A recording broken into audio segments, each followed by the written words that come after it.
Welcome to Shredder Fanfic. Like, subscribe, and hype video. Join members to gain early access to new videos. After the main character dies in his previous life, he gets reborn inside of Hazbin Hotel. What is he gonna do inside of Hazbin Hotel? What is he gonna do about Charlie, Lucifer, Adam? 2L1 Laundry 1. SP3L2 Laundry 2. SP4W2 Angels Room Outlet. SP5HALLW Heat Hall Heater West. SP6HALLE Heat Hall Heater East. SP7K Auxiliary Kitchen Auxiliary. I taped the code key under the window and wrote read. Act. Log. Test codes, I said. I flicked the manual test toggle and printed SP2 load. Husk glanced at the window and snorted. Looks fine, he said. I cleared it and ran SP4 load. Angel peeked around the stair. Ooh, he said, voice bright. Special. Manual drills complete, I said.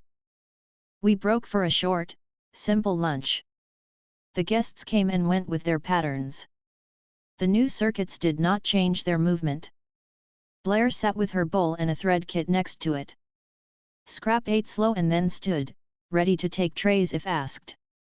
He wasn't asked. He waited a beat, then took a tray anyway. Husk let him. After lunch, I performed a gentle load test on each new branch. I plugged a draw bank into the kitchen heavy outlet for 3 seconds. The annunciator showed SP1 load for the test, then cleared when I cut it. I ran the laundry machines together for 10 seconds with the dryers off. The panel stayed green. I turned a hallway heater to a high setting, watched the draw bump on the sub-panel meter, then returned it to normal. No codes. Vaggie stood near the door and watched the 3-second flash on the annunciator with a small nod. You'll show us those if there's a real problem, she said. Correct, I said. We will not use tests during guest hours. Good, she said. Charlie wrote each load test in the log with time and branch number. She kept her writing even and her tone steady. She seemed satisfied by the new keys printed under the window. She touched the edge of the paper once, then pulled her hand back and set it on the desk. At 2, I adjusted the main panel breaker for the old kitchen line to remove the now retired branch. I wrote K heavy moved to SP1 in the margin next to the breaker tag. I took the old tag off and replaced it with a clean one that read K gen. Husk appreciated the neater labels more than he said, but I could tell by the way he looked at them and did not reach to adjust. Angel leaned both elbows on the counter. So can I use my iron and the dryer now? He asked with a smirk. No, I said. One at a time. He sighed dramatically. You're killing me. You are breathing, I said. He laughed, pleased at the dry line. At 3, Nifty moved through the halls with a dust cloth and hit the points I had touched. She wiped the edges of the new labels on the outlets gently with one finger. Tape is neat, she said with a satisfied nod. She checked the screws on the sub-panel cover and patted them once. Snug. At 3:15, the annunciator flashed KW drain. Husk cleared it and looked meaningfully at the bigger sign again. It's working, he said. Fewer clogs. Good, I said. At 3:30, I updated the manual. Sub-panel installed. Location, basement, left of generator. Feed, 60A double pole from main. Branches. SP1 kitchen heavy outlet, prep table. SP2 laundry 1. SP3 laundry 2. SP4 west 2 angel outlet. SP5 hall heater west. SP6 hall heater east. SP7 kitchen auxiliary. SP8 spare. Procedures. Transfers done 08:3012:10. No outages beyond moved outlets. Annunciator codes added for SP branches. Labels placed at all moved outlets. Response. If any SP code shows load, reduce device use on that branch. If persistent, call Ferris. Do not touch breakers. If a non-SPW2E load appears now, treat as fault. There should be no nuisance codes. Charlie read the page and smiled. I like this section, she said quietly. It feels she stopped herself and just smiled again. It's good. Correct, I said. At 4, we ran the mid-shift routine. Charlie read the panel. Doors green. Water green. Heat green. Electrical green. Vents green. Guests 6, all closed. Boiler at mark. She wrote the time. I initialed. At 4:15, I took Angel through his outlet again in person. He watched me with arms folded but did not joke. One device at a time, I said. If you see SP4 load, you stop. You do not run the iron and the dryer together. He nodded. I get it, he said. I like my lights on. Then you will follow the rule, I said. He smirked and nodded again. Fine. At 4:30, I showed Husk the breaker positions on the new map and pointed to the main feed. You will not touch this, I said. You will call me. He snorted. I wasn't gonna. You will still call me, I said. He rolled his eyes and then nodded. Yeah. At 5, dinner moved as usual. Scrap brought the tray back to the counter. Blair ate quietly. Moss said thank you to Charlie before leaving. Pike nodded to Husk. Gage took his bowl to the sink, rinsed it, then stepped aside for Nifty to wash it. She was pleased by the respect for the pattern. At 5:30, the annunciator window flashed SP2 load for 2 seconds and cleared. I looked at the laundry room. Husk had turned a machine off because someone had leaned on the button. He grunted and pointed at the sign. Do not touch, he had written under my label earlier. It held. At 6, evening routine. Charlie read. Doors green. Water green. Heat green. Electrical green. Vents green. Guests 6, all closed. Boiler at mark. She wrote the time. I initialed. Trash rotation, I said. Scrap and Pike moved in the same practiced sequence. Vaggie watched the door and blocked a handle test by turning her head slowly toward the glass and waiting. The person moved on. She wrote handle test during trash, resolved in the log. At 6:20, vent C dust flashed and cleared with Nifty's brush. She wrote lobby corner and put a tiny square next to the word. At 6:30, I measured the sub-panel feed temperature with a contact thermometer. Warm. Within expected range. I wrote the number in the margin. I tightened the cover screws again in case metal shifted during first heat. They did not spin, they caught and held. At 7, I ran a short post-installation update at the panel for the staff and for anyone listening. Electrical nuisance codes are now reduced, I said. If you see SP number load, it refers only to the new board. If you see W2E load, call me immediately. That code should not appear now unless there is a fault. Vaggie repeated the lines back in her own words to fix them. SP load means reduce use on the branch. W2E load means call you because it shouldn't happen. She looked at me. I nodded. Good, she said. Husk repeated call you in a dry tone that carried a little humor. Angel pointed at SP4 on the key and made a face. I'll be good, he said. He sounded like he meant it. Charlie added a small note under the code key, if you are confused, call Charlie or Ferris. She signed it with her name, clean and simple. At 7:15, I checked each moved outlet one more time with the handheld tester. Each read correct. I wrote post-check clear in the log. At 7:30, I took the old breaker tags off the main board for the moved branches and placed them into a small envelope labeled retired. I set the envelope in the manual sleeve. I printed fresh tags for the main board to reflect the change. Neat tags settled my head. Charlie liked the look as well. She stood next to me and let out a small breath when the writing looked right. She did not say it out loud. She did not need to. At 8, nightly mid-check. Charlie read. All green. She smiled and wrote it. I initialed. The annunciator showed nothing.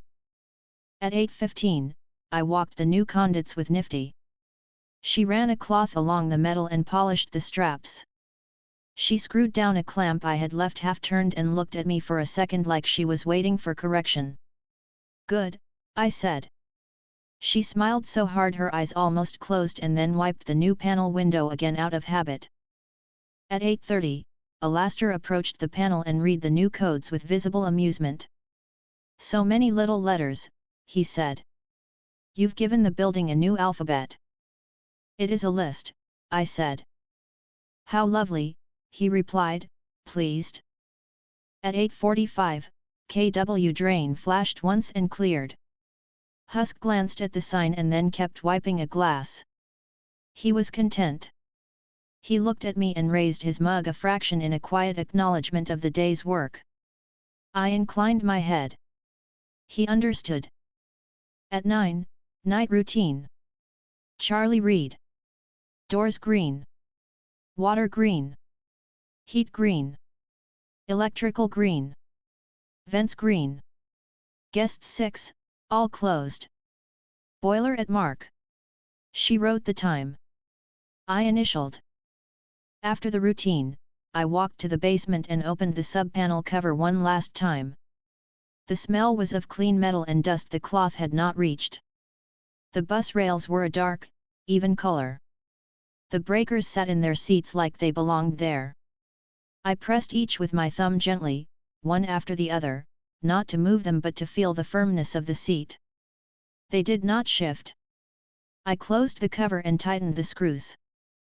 Back upstairs, I wrote the day's final entry. Subpanel split complete. SP1 through SP7 energized. Labels placed. Map posted. Nuisance code W2E load eliminated during normal operation. SP codes functional. Response roles clear. Conduits secured. Temperatures within range. Post-check clear. Charlie stood with her hands on the desk, calm and pleased. Thank you, she said softly. This feels solid. It is correct, I said. She nodded and watched the panel as if waiting for it to ask for something. It did not. She let out a small sigh she did not try to hide and put the pen back on its string. She straightened the code key with one fingertip. She looked at me and smiled. It was enough.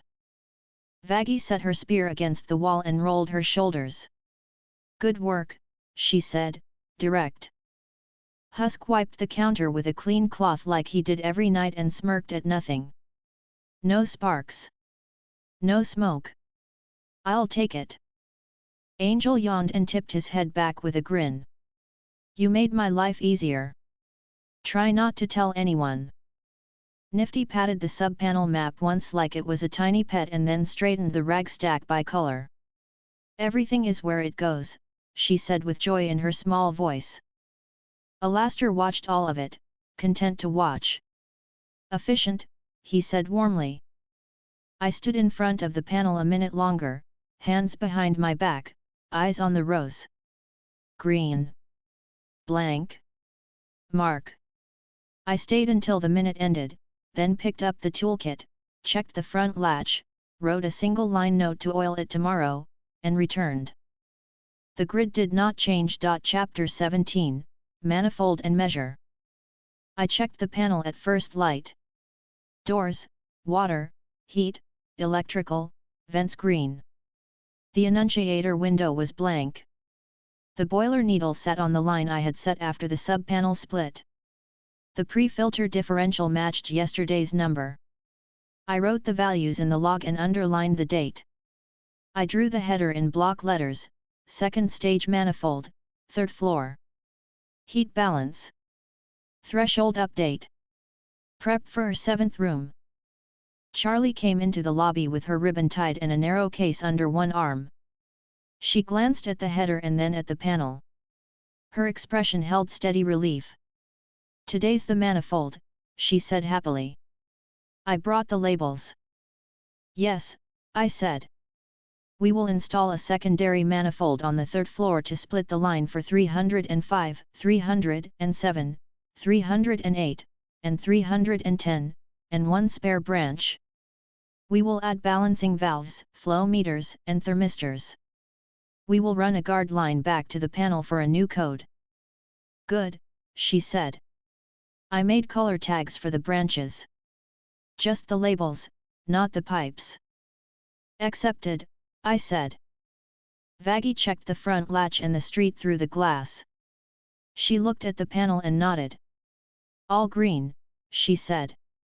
"If you need the hall clear, tell me. I'll move people." "I will set down time periods for the 3rd floor," I said. "Short intervals. No residents in the hall during soldering." "Done," she said. Husk lifted his mug, read the header with half-lidded eyes, and set the mug down. "You're cutting the top floor open," he said. "I am installing a manifold with shutoffs and flow measurement," I said. "It will allow precise control per room. It will reduce pressure spikes and prevent heat drift when we open a 7th room."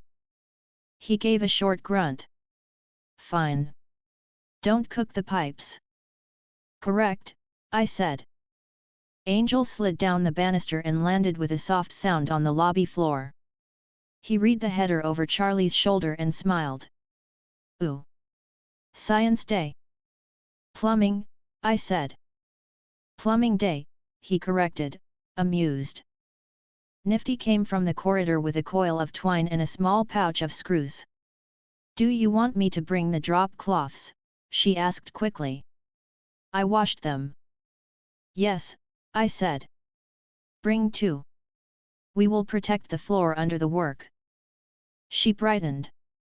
"I'll get them." Alastair stood near the piano with his hands folded, watching the room with the same steady smile. "A fine morning for adjustments," he said lightly. "It is work," I said. He chuckled and drifted along the room's edge without interfering. I set my toolkit on the counter, opened it, and laid out the parts for the manifold installation in clean rows: a 4-port manifold body with threaded branch seats, 4 ball valves with lockable handles, 4 clear flow meters with metal housings, 4 thermistor wells and thermistors, 4 union joints, thread sealant, 2 gauges for inlet and outlet, a drain cock, pressure test plugs, hangers, anchors, and a short length of copper for the tie-ins. I added cloths, flux, a torch, and 2 fire blankets. I checked the extinguisher and set it near the stairwell. Charlie watched me lay the parts out and smiled at the sight of the order. "I'll make the labels now," she said. "Left to right or top to bottom?" "Left to right," I said. 305, 307, 308, 310, and 1 spare. We will cap the spare and label it closed." She wrote neat strips: 305, 307, 308, 310, spare closed, inlet, outlet, drain. She stacked them in the order I would need them and set them in a small tray. "Morning routine," she said softly. We gathered at the panel. Charlie read in an even tone. "Doors green. Water green. Heat green. Electrical green. Vents green. Guests 6, all closed. Boiler at mark." She wrote the time. I initialed. "Proceed," I said. We moved to the 3rd floor with the kit, the manifold, and the drop cloths. Nifty carried the cloths with a smile and set them on the hall floor against the wall where the main radiator line ran. The existing line ran along the baseboard and rose by a riser at the end of the hall. The current branch for the room split at two T-fittings in the wall, which was a poor layout for balance. I had chosen a section near the riser to install the new manifold where the wall opened to a utility space. I cut the wall panel at the screw heads I had set 2 weeks ago for access. The panel came away smoothly. Inside, the main line ran vertical, with a horizontal branch feeding the existing T-splits. I shut flow to the third floor at the maintenance box. The annunciator stayed blank. The heat column stayed green. I cracked the bleed at the top of the riser. Steam hissed in a thin line for a second, then settled. Hall closed, I said to Vaggie over the stairwell. 10 minutes. Hall closed, she returned. Her voice carried calm authority. The stairs remained clear. I cut the old branch and capped the stubs with plugs. I hung the manifold body on the studs with 2 anchors. It sat level. I aligned the inlet to the riser and the outlet to the return. I dry-fitted the unions and the first length of copper. I checked clearance for the valves and flow meters. Clean. I removed the dry fittings, applied flux, fitted the joints, and lit the torch. I kept the flame low and steady. I heated the joints until the flux bubbled, then fed solder until the ring seated. I let each joint cool under the cloth. I soldered the inlet, then the outlet, then added the drain cock at the bottom of the manifold with its own seat. I closed the drain and mounted the ball valves at each branch seat. I aligned the handles to the same position and tightened the unions. I installed the flow meters after the valves, seated the thermistor wells at each branch, and tightened each to the same torque. I labeled each branch with Charlie's tags and pressed the labels down firmly. I added the inlet, outlet, and drain tags. Hall open, I said. Flow test begins. Copy, Vaggie said. I returned to the maintenance box and opened the third floor heat feed. The panel in the lobby kept green. The manifold filled. I bled a small amount at the drain until water ran steady. I closed it. I opened the ball valves in order, 305, 307, 308, 310. The flow meters rose. I set each to a baseline half mark for initial distribution. The thermistor lines I had run to the panel on my last pass connected to the annunciator input. I adjusted the thermistor leads and tied them into the harness with clean ties. Charlie stood at the top of the stairs, watching the manifold with visible satisfaction. "It looks clean," she said. "It will function," I said.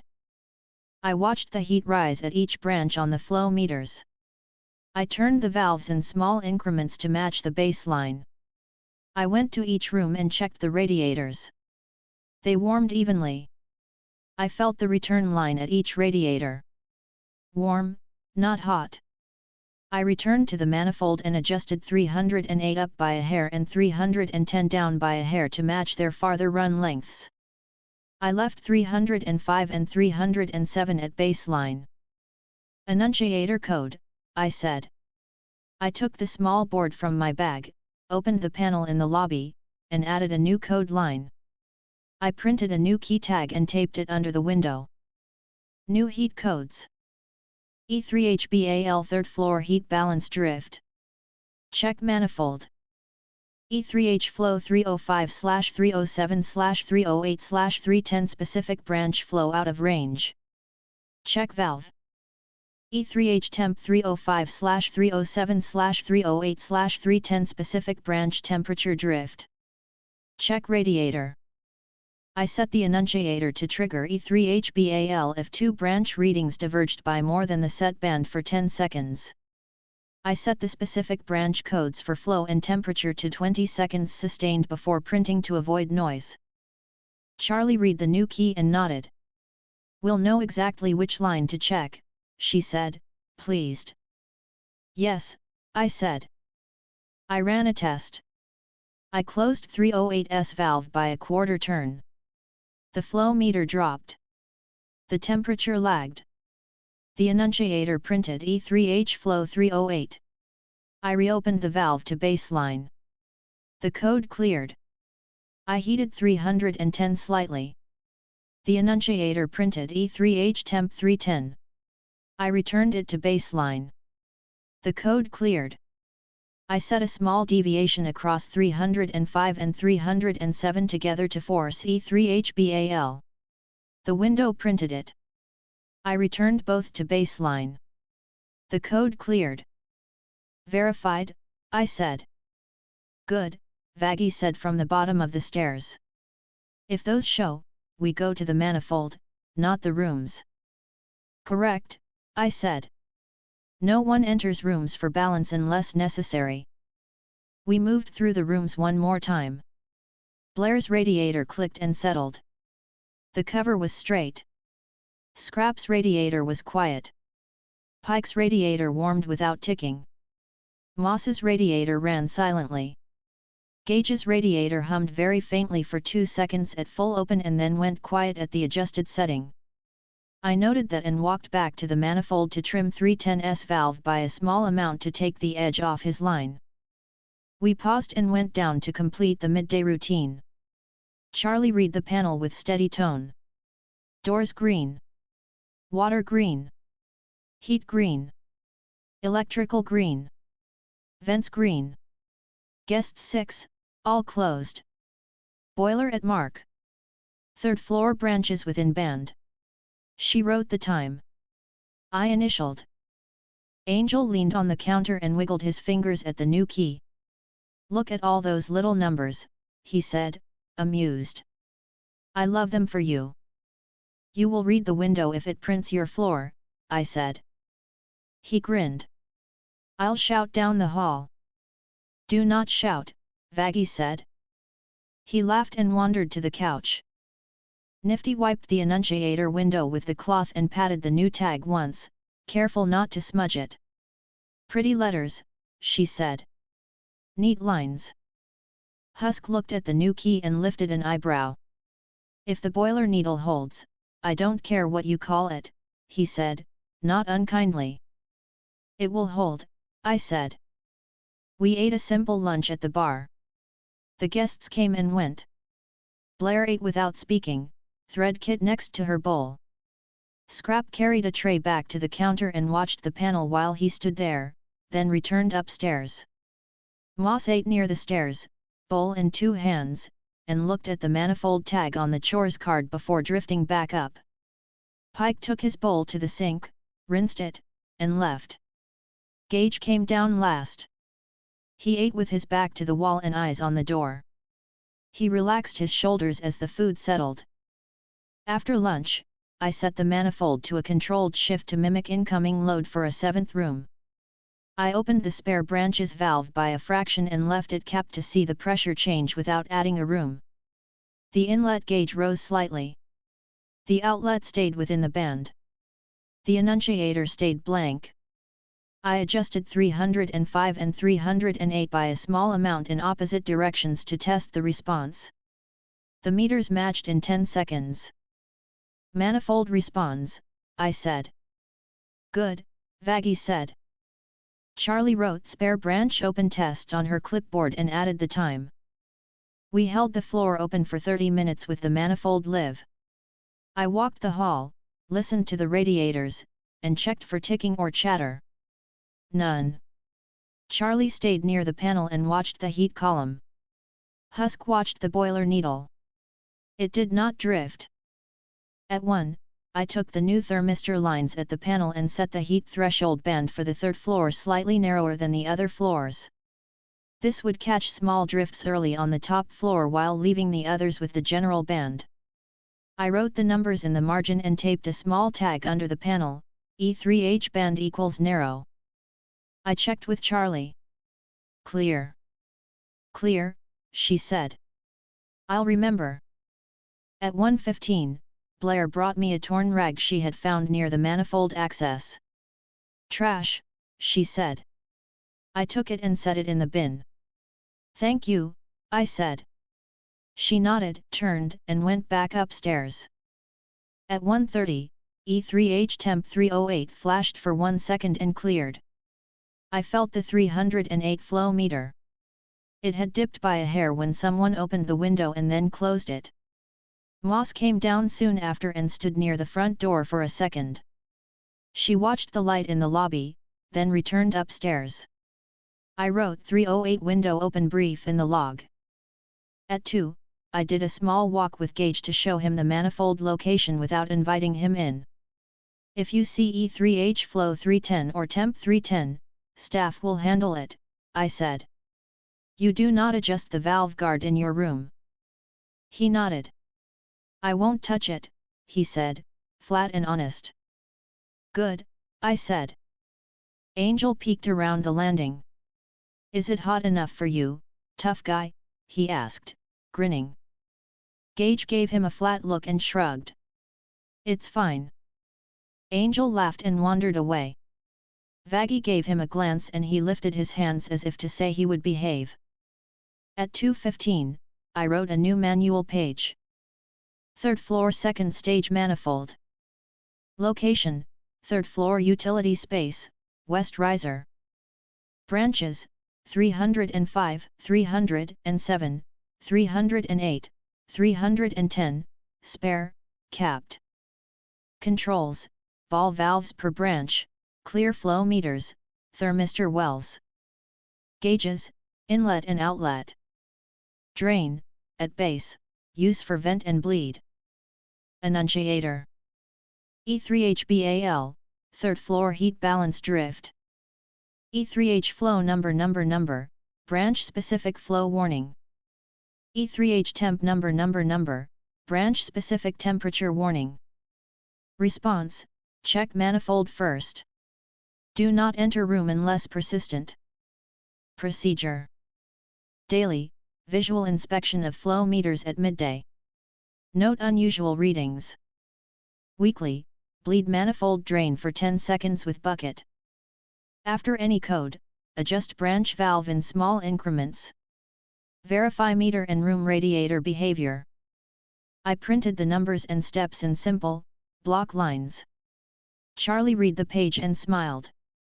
It makes sense, she said. Yes, I said. At 2:30, I trained Vaggie on the manifold adjustment. She watched me set 307 down by one small notch and then up to baseline. She repeated the motion with the handle, careful and precise.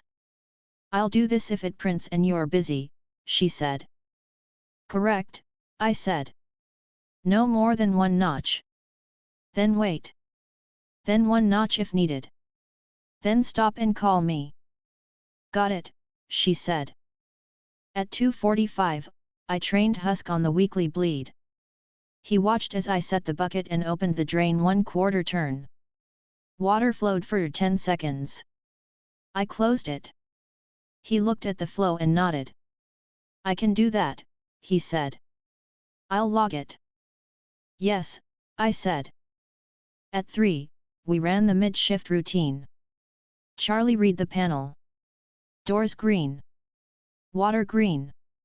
Heat green. Electrical green. Vents green. Guest 6, all closed. Boiler at mark. Manifold stable. She wrote the time. I initialed. At 3:15, vent A dust flashed and cleared. Nifty wiped the vent cover and wrote corner dust in the chores log. She checked the manifold access panel screws and patted them once. At 3:30, the door row flicked DFRONTL open for a second. Vaggie pressed the door shut and held it. She glanced at the glass and made that small, steady look she used for deterring trouble. The handle stayed still. At 3:45, I installed a small hinged screen inside the manifold space to protect the meters from accidental contact. I mounted it with 2 screws and a magnet latch. I labeled it Lift to View. I cleanly cut a window in the access panel so you could see the flow meters without opening the space. I glued a clear pane in the window and sealed the edges. I posted a small card next to it, manifold readings midday. Charlie stood at the window and smiled slightly. It looks easy to check, she said. It is the point, I said. At 4, I set a controlled warm-up test. I lowered the third floor set point by 1 degree for 10 minutes, then raised it by 2 degrees for 10 minutes. The manifold responded with small changes to the flow. The boilers handled it with a steady needle. The annunciator printed nothing. The heat in the rooms rose and fell within the band. I wrote the test in the log. At 4:30, Husk checked the boiler and rolled his shoulders. Feels smoother than before, he said. No chatter on the turn. Correct, I said. The second stage manifold reduces return noise. He grunted, pleased. Angel drifted by the desk and pointed at the manifold window in the hall. So if I get cold, I yell E3H temp Angel and you fix it, he said. You will ask Charlie, I said. We will check the panel. If the manifold prints your room, we will adjust. If not, you will put on a shirt. He laughed. Rude. At 5, dinner. The routine was steady. Moss took her bowl and smiled once at Charlie. Scrap sat near the bottom of the stairs and ate with his bowl held close, then brought it to the counter. Blair ate and replaced the spool of thread without comment. Pike nodded to Husk after finishing. Gage came down, watched the door, watched the panel, ate, and then carried his bowl to the sink and rinsed it and set it on the drying rack, which made Nifty smile. At 5:30, E3HBAL flashed for 5 seconds. I looked at the third floor window. I went upstairs. Someone had opened 305's window again and left it open a crack. I closed it. The code cleared. Blair opened her door and looked at me without changing her expression. Window was open, I said. She nodded once. I know, she said, then closed the door. There was no hostility. It was information. I wrote E3HBAL 305 window in the log. At 5:45, KW drain flashed and cleared. Husk wiped his hands and pointed at the sign without comment. I wrote cleared in the log. At 6, evening routine. Charlie Reed. Doors green. Water green. Heat green. Electrical green. Vents green. Guests 6, all closed. Boiler at mark. Manifold stable. She wrote the time. I initialed. Trash rotation, I said. Scrap and Pike moved in the same rhythm as yesterday. Vaggie stood by the door and blocked a handle test with a steady look. The task finished in 13 minutes. No spills. No codes. At 6:20, Vent C dust flashed and cleared. Nifty cleared it and wrote hair again with a tiny underline. At 6:30, I posted the new manifold page in the manual with a clean index tag. I added a note to the capacity section, third floor heat stabilization complete. Monitor overnight. Prep for 7th room after verification. Charlie read the line and smiled with contained satisfaction. We're close, she said softly. Yes, I said. After night cycle verification, we will choose the room. Her eyes warmed. Okay. At 7, I trained Charlie on the manifold check. She stood at the hall window and read the flow meters and the labels. 305 at half mark, 307 at half mark, 308 slightly above half, 310 slightly below half. Spare closed, she recited. If 308 goes too high, lower valve 1 notch. If 310 goes low, raise 1 notch. Then wait. Correct, I said. She smiled. I can do this. At 7:15, I checked the basement regulator again. Stable. I checked the sub-panel feed. Warm. Within range. I wrote numbers in the margin and returned upstairs. At 7:30, E3H temp 310 flashed for 6 seconds. I looked at the third floor window. The flow was correct. I went to Gage's door and knocked with 2 even taps. He opened immediately with a guarded look. "Radiator temperature drift," I said. He stepped aside. I put my hand near the radiator cover. Warm. Stable. I looked at the window. Closed. I looked at the door. Seam tight. I listened. No ticking. I stepped back to the hall and moved to the manifold. I increased 310 by 1 notch. The code cleared. I waited. It did not return. I wrote the adjustment in the log. Gage watched me from his doorway. "Better?" he asked. "Yes," I said. "Okay," he said, and closed the door quietly. At 7:45, I checked 308's window. Moss had it closed. The radiator hummed quietly, well within the band. I touched the manifold window and verified 308. Stable. I returned to the lobby. Charlie read the log entry and looked at me. "You moved 310 up by 1 notch, she said. "Yes," I said. "No further action needed." She nodded. "I like writing that." At 8, nightly mid-check. Charlie read. Doors green. Water green. Heat green. Electrical green. Vents green. Guests 6, all closed. Boiler at mark. Manifold stable. She wrote the time. I initialed. Husk leaned on the bar and stared at the boiler note. "It hasn't moved all day," he said. "Correct," I said. He gave a short approving sound that was almost a laugh and then drank.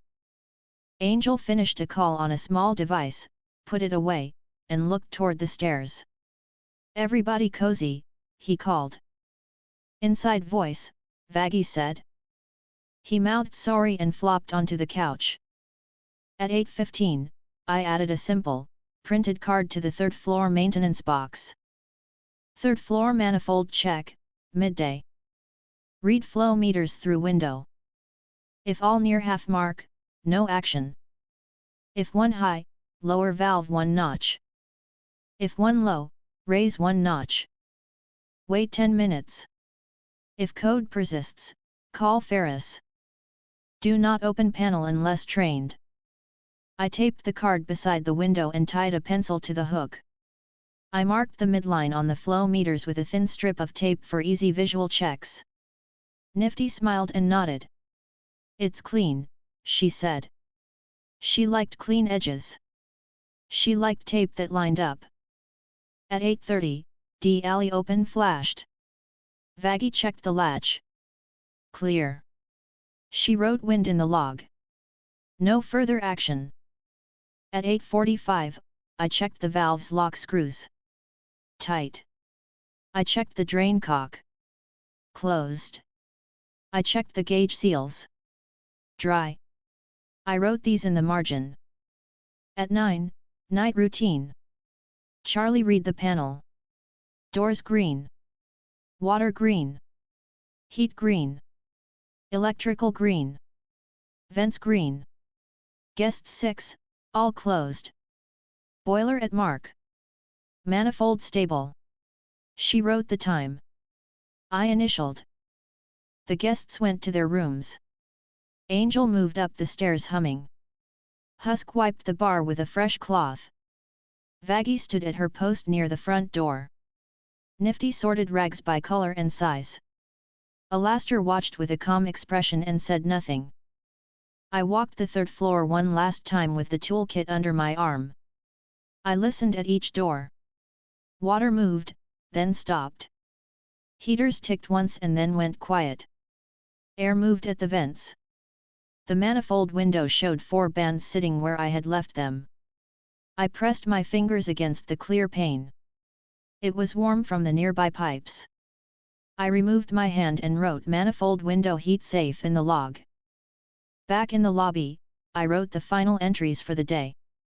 Manifold installation 3rd floor. Installed 4-branch 2nd stage manifold with valves, flow meters, thermistors. Labels applied. Access window added.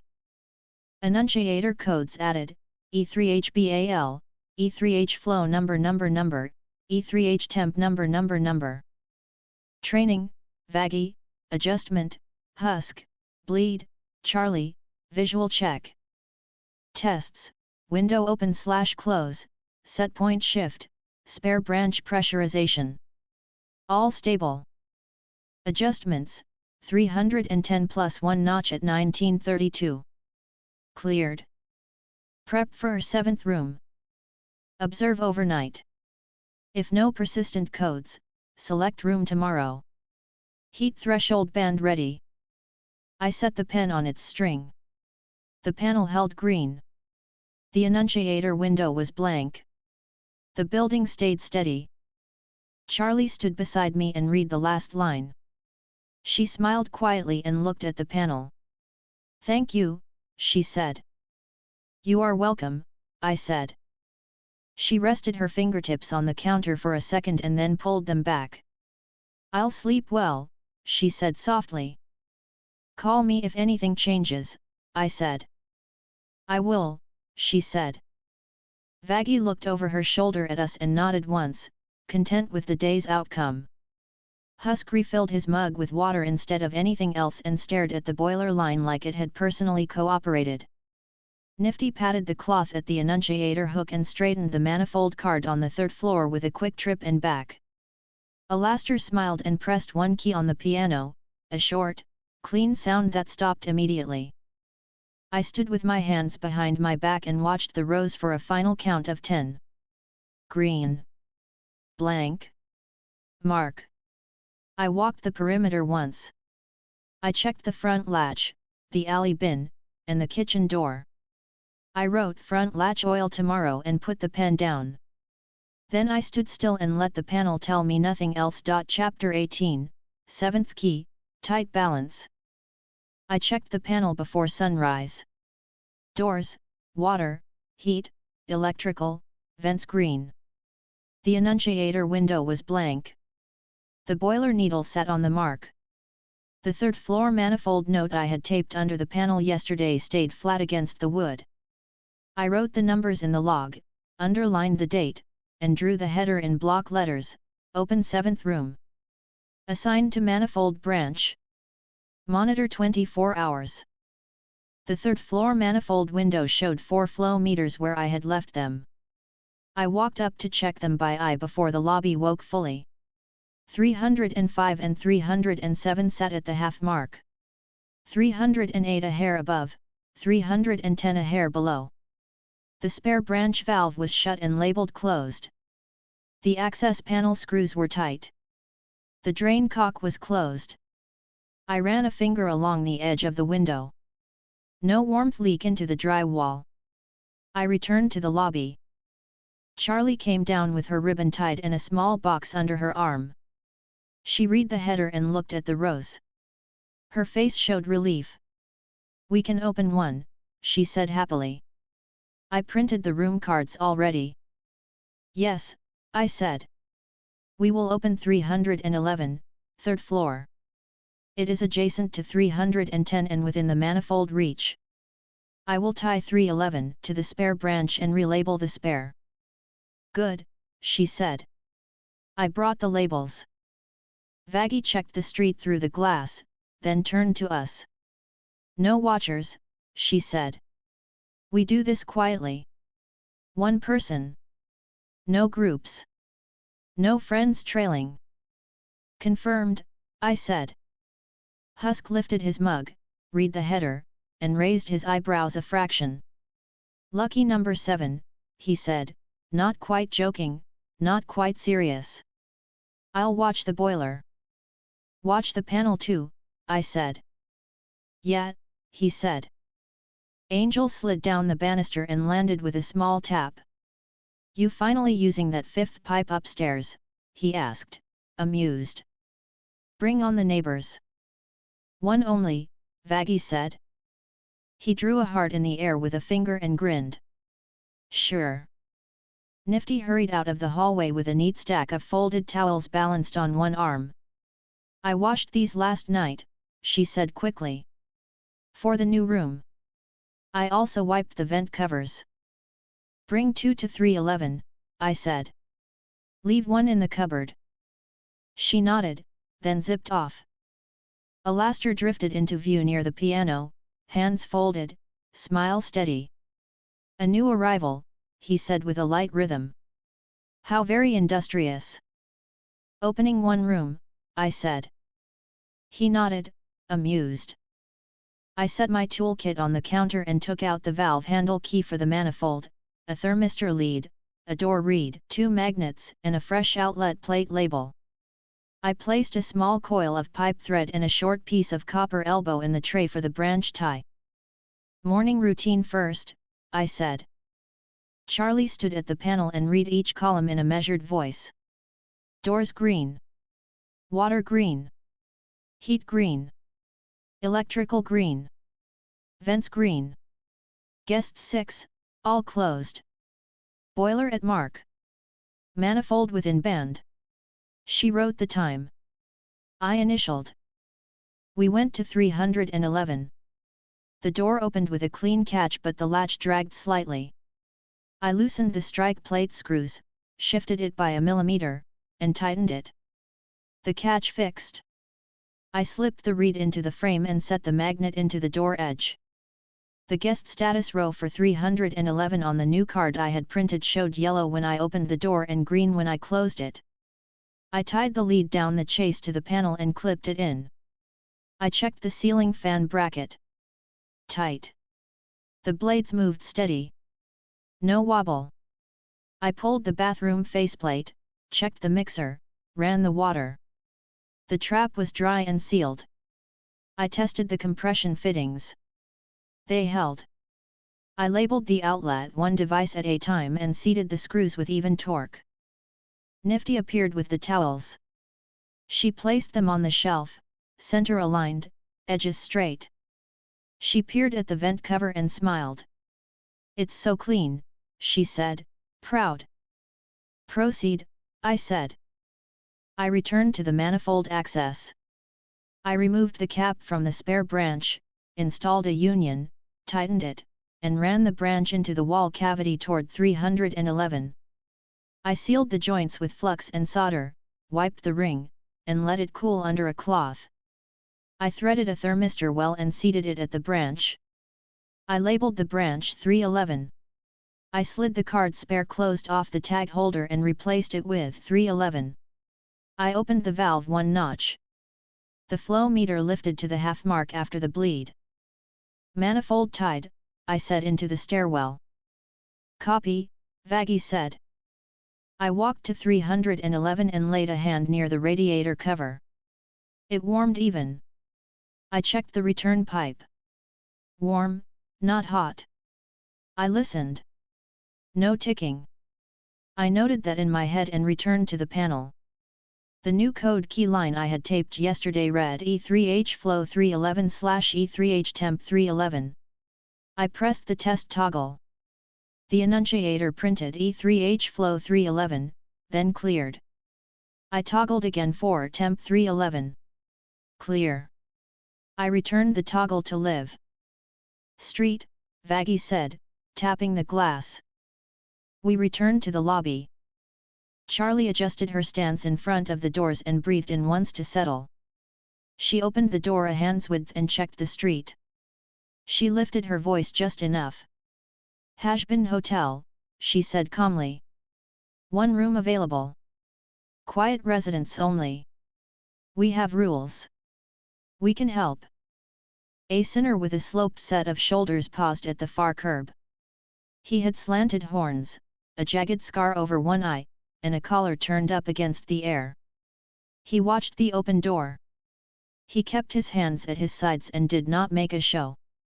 He looked at the sign, then at Charlie, then at the panel on the wall, then back to Charlie.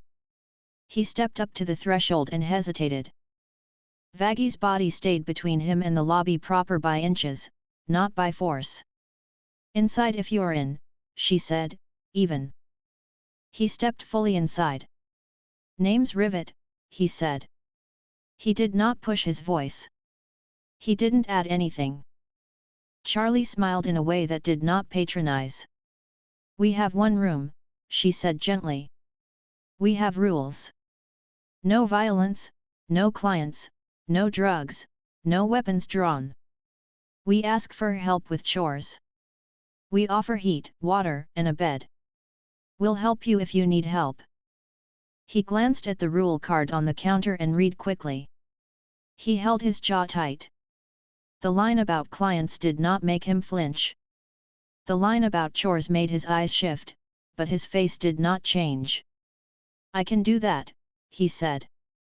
"I work with my hands." "Don't sell that line here," Husk said from the bar in a dry tone. "Work means sweep and bags." "Fine," Rivet said without argument. Angel leaned forward on his elbows, smiling.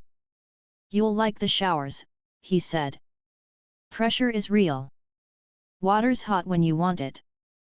Rivet flicked his eyes at Angel, then at the panel again. "Okay," he said. Alastair smiled softly and watched, hands folded. He did not speak. Charlie held out the rule card and a folded towel. "Room 311, she said, "warm. 3rd floor." "I'll show you." I wrote Rivet 311 in the login block letters. I went to the panel and kept my eyes on the door row. 311 turned yellow. The annunciator remained blank. The door closed behind Charlie and Rivet with a clean click. 311 turned green. Water did not surge. Heat did not dip. The manifold window upstairs would be my next check. I wrote 08:06311 door cycle normal. Vaggie closed the front door and checked the latch. She kept her hand near the lock and watched the sidewalk through the glass. No one lingered. She tilted her head once at a shape that wanted to, and it moved on. Husk set his mug down, looked at the grid, and nodded. 7, he said. 7, I agreed. Angel stretched his arms above his head and grinned. "Family keeps growing," he said. "My condolences." "Do your chores," Vaggie said. He laughed and moved to the couch. Nifty darted past with a cloth. "I'll wipe the knob," she said. "It's shiny now." "Proceed," I said. Charlie returned from upstairs with a small lift of her chin. "He's settled," she said happily. He didn't unpack. He just sat for a second and nodded when I showed him the valve guard. "Acceptable," I said. She nodded, pleased. I went to the 3rd floor manifold and stood at the window. The 311 flow meter sat exactly at the half mark. 310 held its hair below. 308 at a hair above. 305 and 307 where I had left them. I waited for the heat movement. It held. I trimmed 311's valve one notch down and then returned it to the half mark to test the response. The inlet gauge did not move beyond the band. I wrote 311 tied half mark in my notebook and returned to the lobby. "Mid-morning routine," Charlie said softly. She read the panel. "Doors green. Water green. Heat green. Electrical green. Vents green. Guests 7, all closed. Boiler at mark. Manifold within band." She wrote the time. I initialed. "Add to chores," I said. Charlie pulled out the trash rotation card and added 311 to the list of rooms. She wrote it in the same hand, clean. She added 311 to the wipe down and hall sweep segments on the floor cards. She tied a pencil to the 3rd floor maintenance box on a short string. She adjusted the guest's roll legend at the panel with 311 in even letters. At 9, the annunciator flashed E3H flow 311 for 2 seconds and cleared. I stood and looked at the manifold window.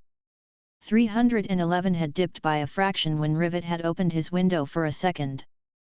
He closed it. The valve setting hadn't changed. The code cleared by itself. I wrote 311 window open brief in the log. Angel looked at the printed code and hummed. He's figuring it out, he said. Do not comment on other rooms, Vaggie said. Angel shrugged mildly and turned away.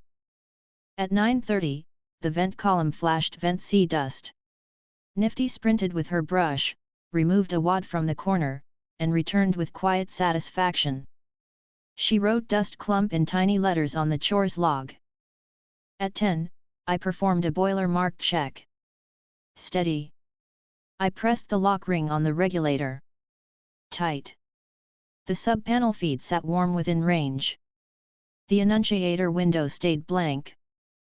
At 10:15, I took Angel through his sub-panel label again. He rolled his eyes, smirking, and nodded in time with my words. I know, he said. One at a time. He sounded honest and bored, which was fine. At 10:30, KW drain flashed. Husk cleared it in 5 seconds and pointed at the big sign without looking at anyone. His expression showed a trace of satisfaction he didn't hide. The system was obeyed.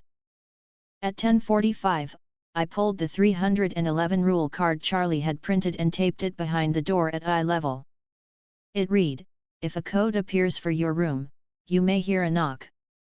We will fix it. Do not adjust valves.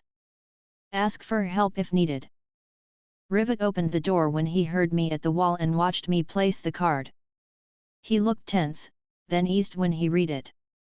He said, all right, and closed the door without force. At 11, the manifold window showed 311 steady.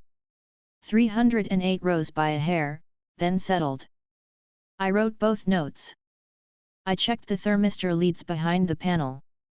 Clean. I pressed the connectors to seat. Firm.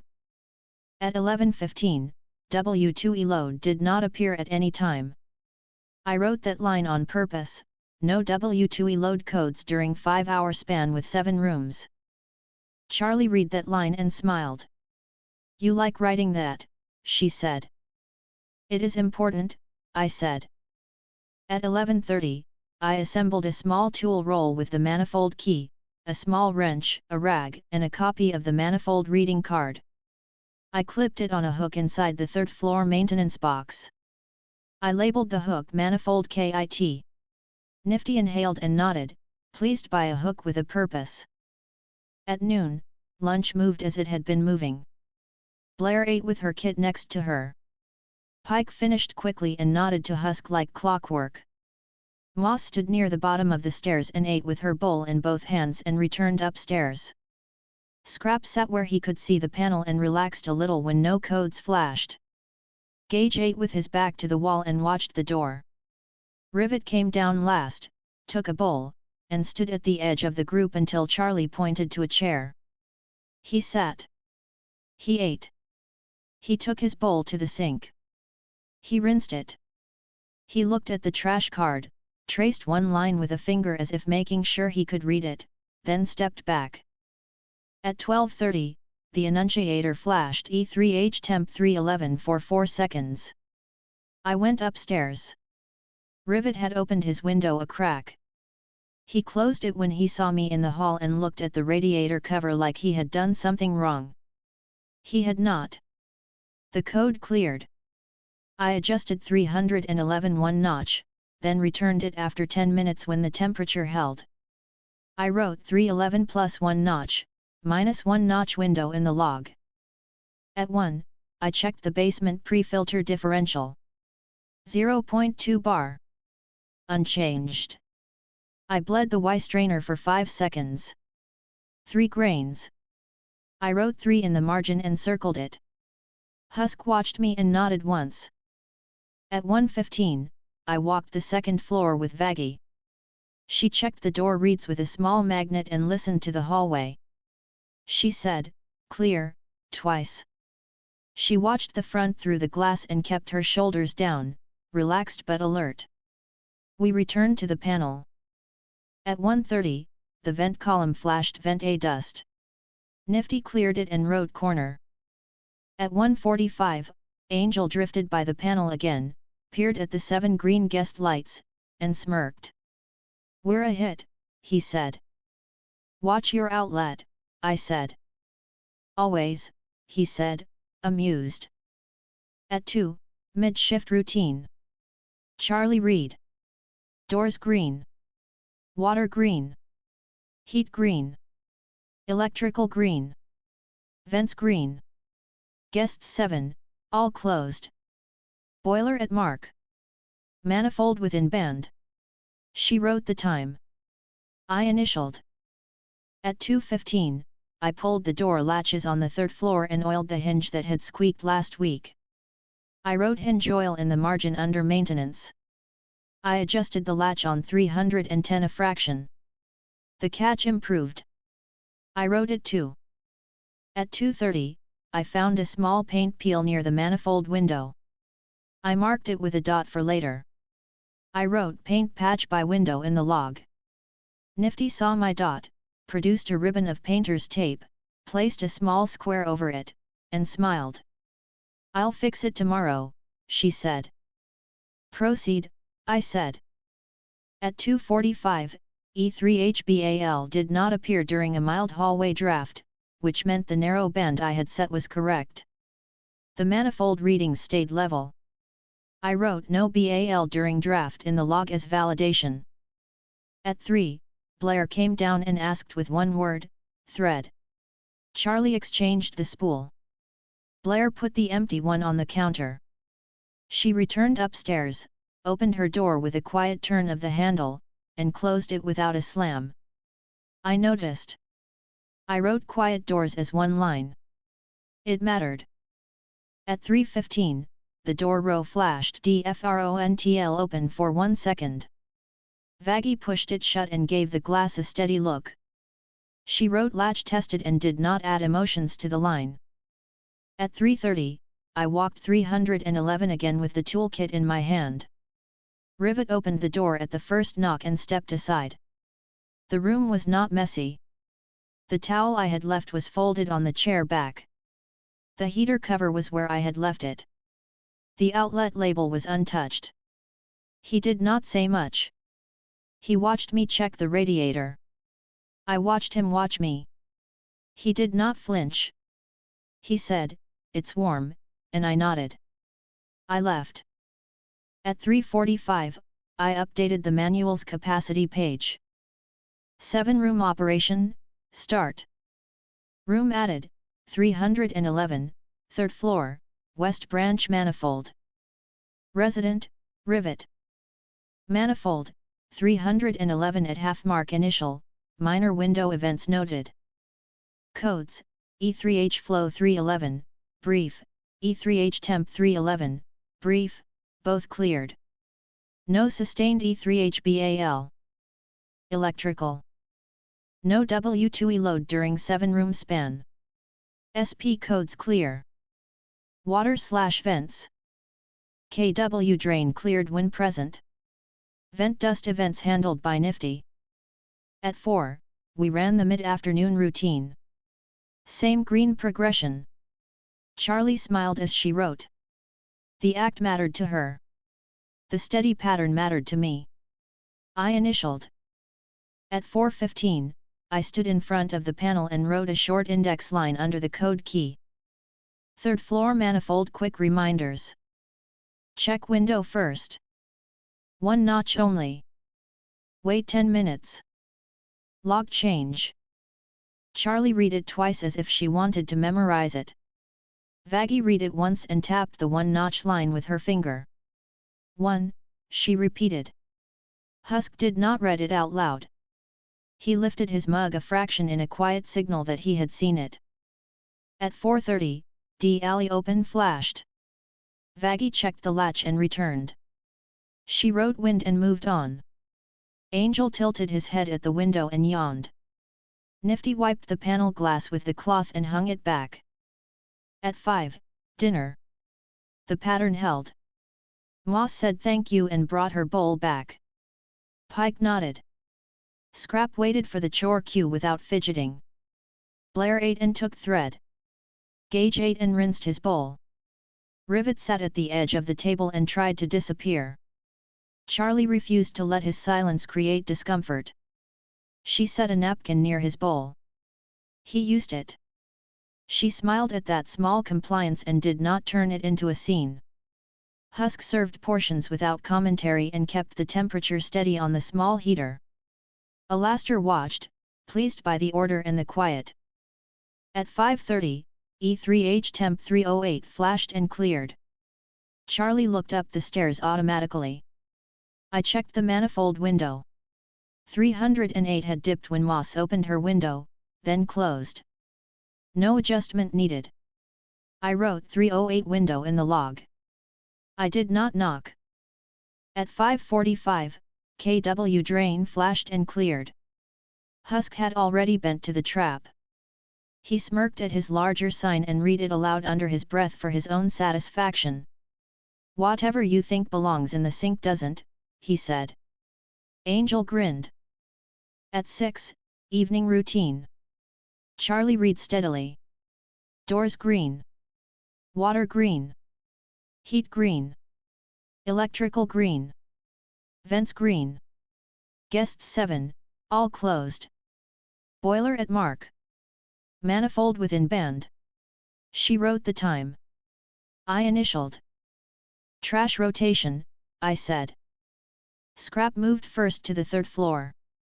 He collected 305, 307, 308, 310, and 311 without rushing and set the bags at the marked line on the landing. Pike moved them down and out to the alley bin. He moved with efficient, silent steps. Vaggie stood by the front door and blocked a brief handle test with a look. I checked the hall after. No spills. No loose wads. The vent column did not flash during the cycle. I wrote trash cycle 13 min clear.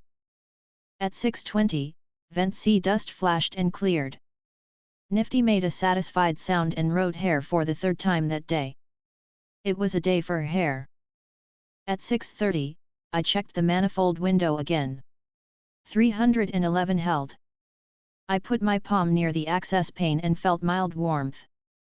The label tape still adhered at each branch. The numbers had stopped feeling fragile hours ago.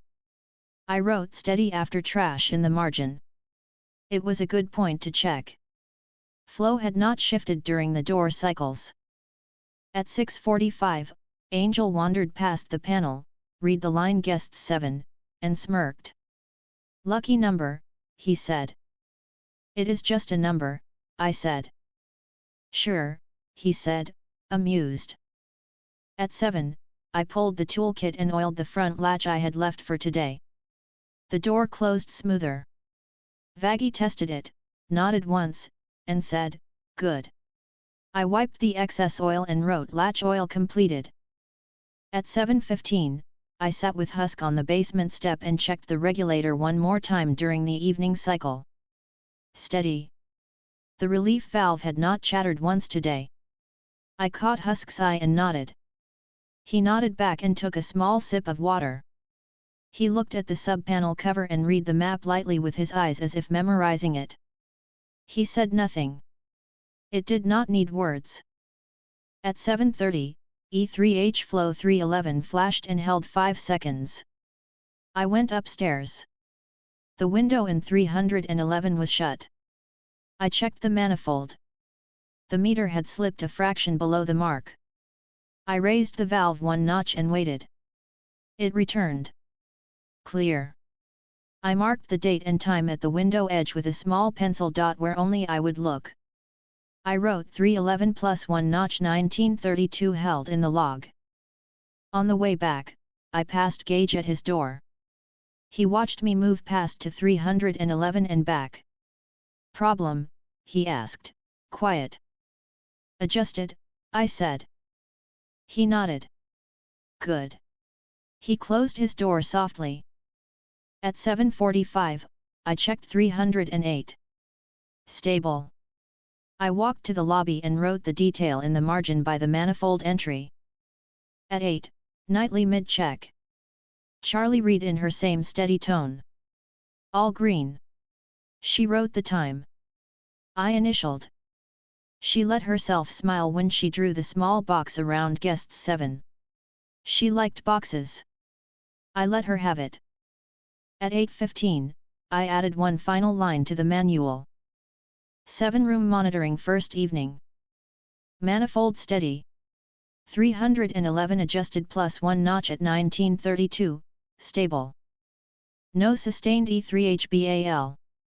Window events cleared by residents without prompting. No W2E load codes. SP codes absent. KW drain events cleared quickly. Trash and wipe routines completed with 7-room list. Charlie read this line and made a small happy sound she did not try to hide. It reads good, she said. It reads accurate, I said. She laughed under her breath. Accurate is good. At 8:30, I looked at the door row. 7 green. The panel did not change. The annunciator window remained blank. Husk dried a glass with a clean cloth and set it with the rim aligned to the shelf edge. Vaggie watched the door with her calm, steady eyes. Nifty wiped the panel window again and hung the cloth on its hook. Angel yawned, checked his reflection in the glass, and went upstairs humming. Alastair watched all of it, patient and quiet. At 8:45, I made a final walk of the 3rd floor. I stood at the manifold window for a long 5 seconds and then 10. The meters did not move. I listened. The pipes did not tick. I added a dot at the bottom of the card to remind myself where the midline sat if the tape peeled. It would not, but the dot made it certain. At 9, night routine. Charlie read with a soft content tone. Doors green. Water green. Heat green. Electrical green. Vents green. Guests 7, all closed. Boiler at mark. Manifold within band. She wrote the time. I initialed. She leaned her elbows on the counter briefly, then straightened as if catching herself. She smiled at me in a small, tired way. Thank you, she said. You are welcome, I said. She set the pen on its string. Her hand lingered on the desk's edge for a heartbeat. Then she pulled it back and checked the wall cards for tape that might be peeling. None were. Husk smirked at the panel without malice. No fires, he said. No floods. Fine by me. Correct, I said. Vaggie rotated her shoulders. I'll sit the door, she said. You do your last walk. I did. I checked the alley bin lid. Closed. I checked the kitchen door latch. Engaged. I checked the 2nd floor landing for dust lines.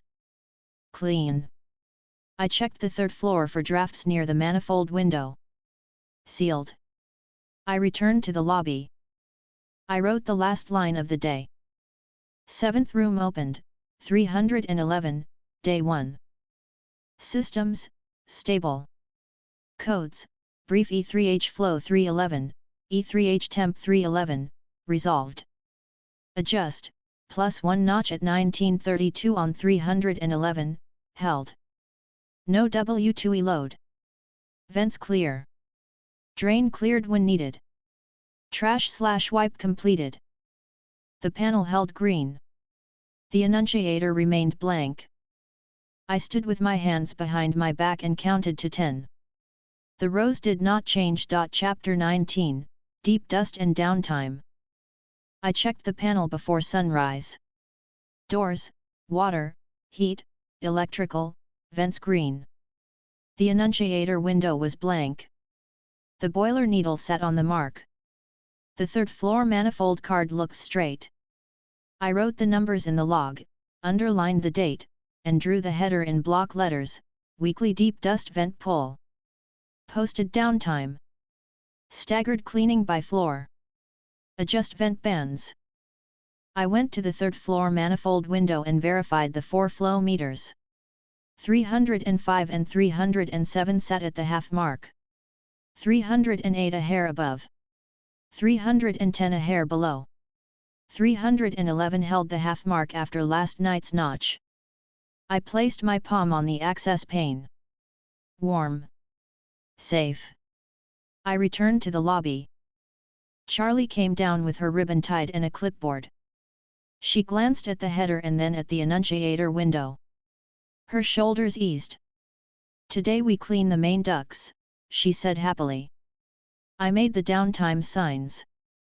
"Yes," I said. "We will post hallway closure windows for each floor. 15 minutes per duct section.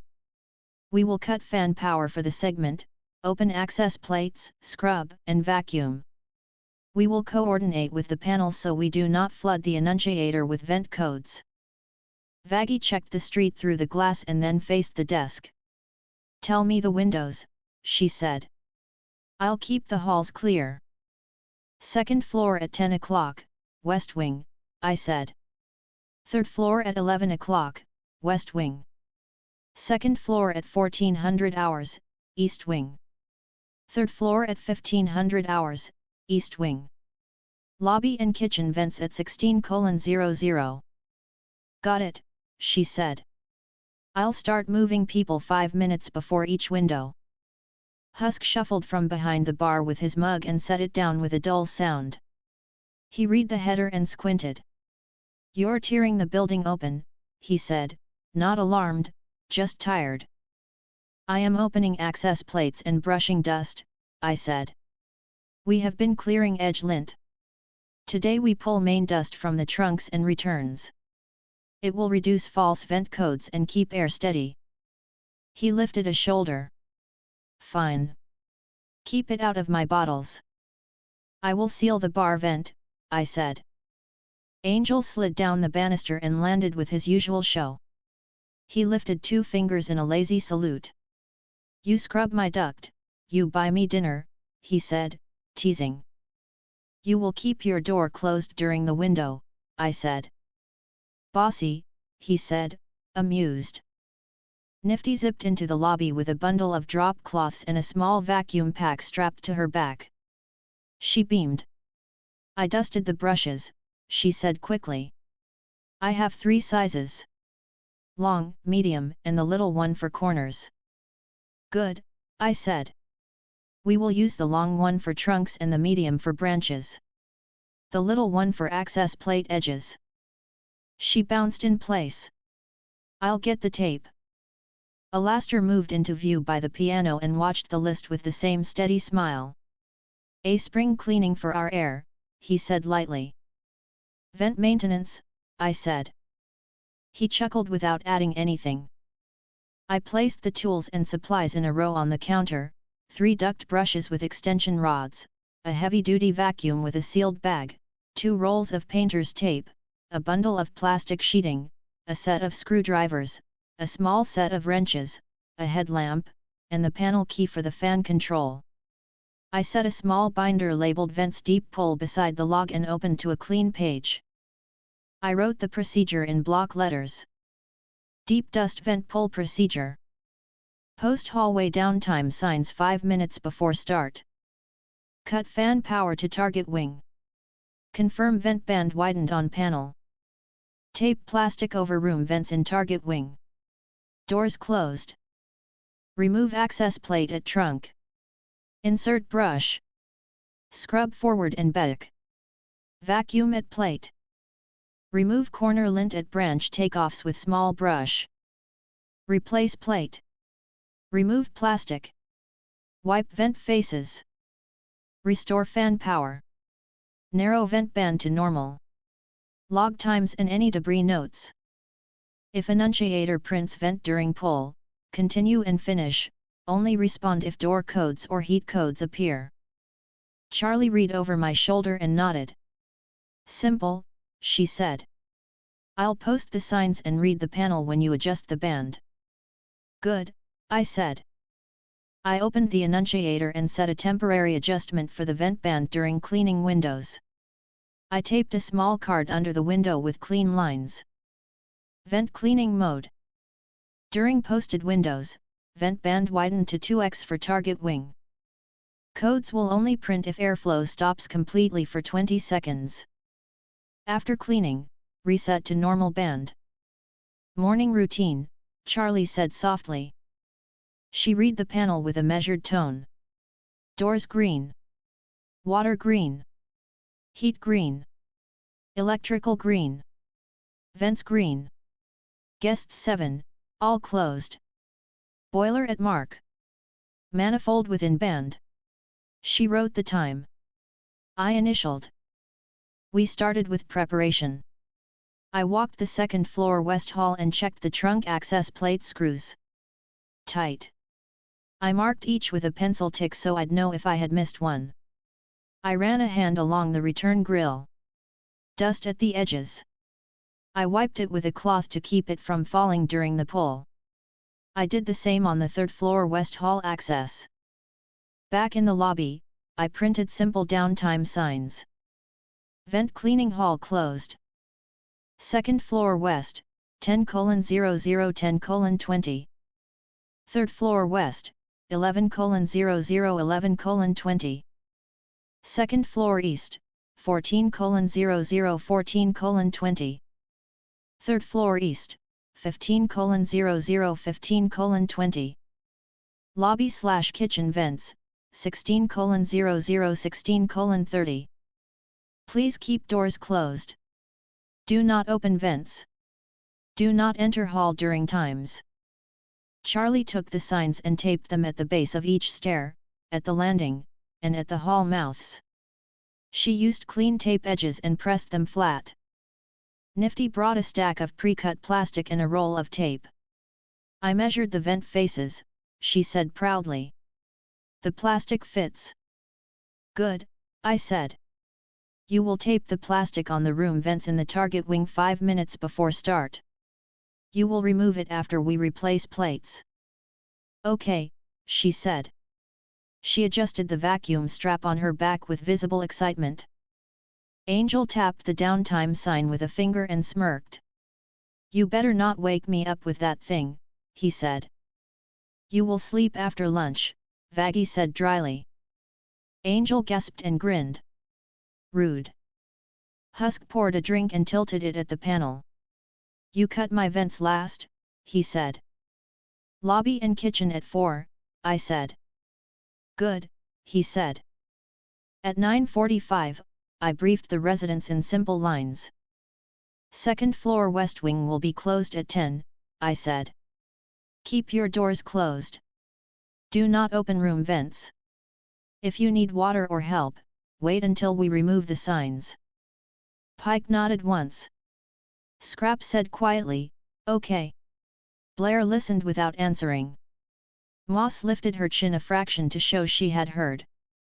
Gage said nothing and looked at the third floor sign. Rivet glanced at the clock and then at the hall. He did not ask questions. I checked the panel one more time and set the vent band for the second floor west wing to wide. I wrote V-band wide S2W09:55 in the log. Signs posted, Charlie said. Proceed, I said. Nifty ran upstairs with the plastic. She taped it over each vent face in the second floor west rooms. She knocked once and said, plastic for dust, in a quick tone when someone opened a door. Pike gave a grunt. Scrap stepped aside and said, okay, and watched her tape. She smoothed the edges, pressed them tight, and moved to the next. At 10 o'clock, I cut fan power to the second floor west wing at the maintenance box. The annunciator stayed blank. I went to the trunk access plate, removed the screws, set them in a jar, and pulled the plate. Dust lined the inside at the corners and clung to a seam. I switched on the vacuum and heard the bag fill with a low sound. I fed the long brush into the trunk and worked it forward and back in even strokes. Dust came loose. The vacuum pulled it. Nifty held the nozzle by the plate and tracked my pace. She moved her hands fast and neat. When I paused, she used the small brush on the takeoff stubs and cleared lint clumps. I worked down the line until the resistance changed and the brush hit the bend. I retracted and moved to the return grill. She held the vacuum there too. I brushed it and cleared the corners. I worked back to the plate opening and vacuumed the loose dust at the seam. The air stayed still and heavy. I wiped the plate edge, seated it, and tightened the screws. I checked the seals. Tight. Plate on, I said. Removed plastic. Nifty tugged the tape off each room vent and folded the plastic toward the center so nothing fell. She moved cleanly and fast.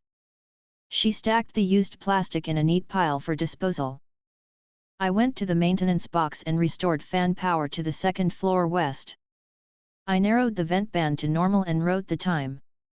S2W clean complete 10:18. The annunciator remained blank. Hall open, Vaggie called, voice even. She took the sign down and folded it. She checked the stair landing for stray dust. None. Charlie wrote the times on her clipboard. Fast, she said, pleased. Third floor west at 11, I said. We reset tools and moved the vacuum upstairs. I checked the third floor access plate and marked the screws. At 10:55, I widened the third floor vent band and wrote the time. Nifty taped plastic over room vents. She knocked and said, plastic, and moved on. Blair watched from the couch upstairs for a second and then went into her room. Moss stood in her doorway and nodded. Gage closed his door when she tapped his vent. Rivet did not open his door. He let her tape in silence. At 11 o'clock, I cut fan power to the third floor west wing. The air stilled. I pulled the plate. More dust here than on the second floor. I worked the brush in with steady strokes. The vacuum pulled the stream. Nifty cleared the takeoff stubs with the small brush. I paused at a hard knot and worked it until it came free. It moved through the vacuum hose with a little thunk. I kept going. I worked the return grill and then back to the plate. I vacuumed the seam and the drive. I reseated the plate and tightened the screws, checking each tick mark. Plate on, I said. Remove plastic. She did. She stuck the used plastic to itself and stacked it. I restored fan power at the box and narrowed the vent band. I wrote E3W clean complete 11:19. The annunciator remained blank. The vent column stayed green. Hall open, Vaggie said, voice steady. Charlie smiled and wrote the times. We reset and ate lunch in a short window. Husk set bowls out. The guests came with the usual pattern. Blair ate and then replaced a spool of thread. Scrap ate slowly and then looked up at the panel and relaxed when no codes printed. Moss ate with two hands on the bowl. Pike nodded to Husk and went upstairs. Gage ate with his back to the wall. Rivet ate quietly and took his bowl to the sink. Angel told a joke that made Scrap chuckle once under his breath. Vaggie kept an eye on the door. Alastair watched the group with pleasant interest. At 13:45, I widened the second floor east vent band and posted the sign with Charlie. Nifty taped plastic on those vents. She worked fast. At 1400 hours, I cut fan power. I pulled the plate. Dust here was less, but there were two lint balls at the first branch. I cleared them. The vacuum caught everything. I wiped the seam, reseated the plate, tightened the screws, removed plastic, restored fan power, narrowed the band, and wrote S2E clean complete 14:18. The annunciator stayed blank. At 14:55, we moved to the third floor east. I widened the band. Nifty taped plastic. At 1500 hours, I cut the fan. I pulled the plate. Dust here was layered thin but steady. I brushed it and vacuumed until the metal showed clean. I worked the return. I reseated the plate and tightened the screws. I removed the plastic. I restored fan power. I narrowed the band and wrote E3E clean complete 15:18. During the third floor east window, the annunciator blinked vent A dust one time for less than a second and cleared. I watched the panel and confirmed the band had accepted the transient. I wrote transient, within cleaning window in the log. We reset for the lobby and kitchen vents. Husk watched this part with interest. Seal the bar vent, he said, pointing. I taped plastic over the bar vent and the kitchen vents first. I set a second plastic strip on the bar shelf edge in case any stray dust drifted. I widened the lobby vent band and wrote the time. Lobby/kitchen wide 15:55. 4 o'clock, Charlie said softly.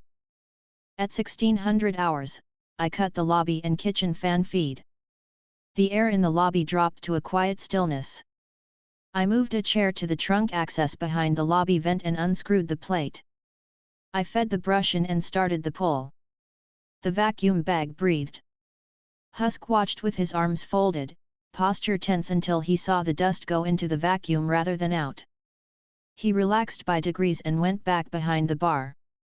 Nifty cleared the corners. I worked the return grill near the ceiling. The chair creaked. I adjusted my stance and finished. I reseated the plate and tightened the screws. I moved to the kitchen return and trunk and repeated the sequence. I wiped the plate face. I removed the plastic covers. I restored fan power.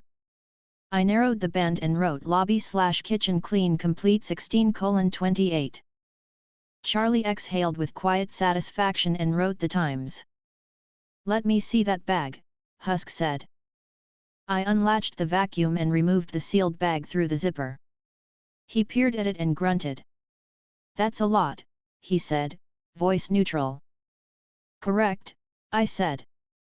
He nodded, satisfied with the reality of the work. I carried the sealed bag to the alley bin with Pike, who lifted the lid. We set it down. He let the lid fall with a dull sound and nodded once. Cleaner air, he said. It sounded like a fact, not praise. Cleaner vents, I said. He made a small approving sound. Back inside, I reset the maintenance boxes to normal. I checked the panel. Vents green. The annunciator window blank. Mid-shift routine, Charlie said. She read the panel in her steady tone. Doors green. Water green. Heat green. Electrical green. Vents green. Guests 7, all closed. Boiler at mark. Manifold within band. She wrote the time. I initialed. Band adjustment, I said. I opened the annunciator and adjusted the vent sensitivity bands back to their pre-clean setting. I reduced the debounce from cleaning tolerance to normal and wrote the numbers under the panel frame. I printed a small note card. Vent band post clean. S2W, E3W, S2E, E3E, set to normal. If vent flashes now, treat as fault. Cleaned. I taped it under the code key. Angel drifted by and read the card. I love your little notes, he said, amused. It's like poetry for screws. It is a list, I said. He laughed and strolled away. Nifty took a cloth and wiped the vent faces on the second and third floors where the plastic might have left residue. She smoothed each vent edge with the clean part of the cloth. She checked each access plate screw and patted them once. Her eyes shone with satisfaction. At 1700 hours, we ate dinner. The pattern held. Moss said thank you and carried her bowl to the counter. Scrap ate and brought his bowl back. Blair ate and then stitched for 10 minutes. Pike ate quickly and left without noise. Gage ate and rinsed his bowl. Rivet ate and watched the door. Husk served without complaining and kept glancing at the vent above the bar as if to see if it would surprise him. It did not. At 1720, the annunciator flashed KW drain. Husk cleared it in 6 seconds and tapped the sign. He looked impatient for a second and then shrugged and moved on. I wrote the time and cleared in the log. At 17:30, I updated the manual with a clean page. Weekly deep dust vent pull completed.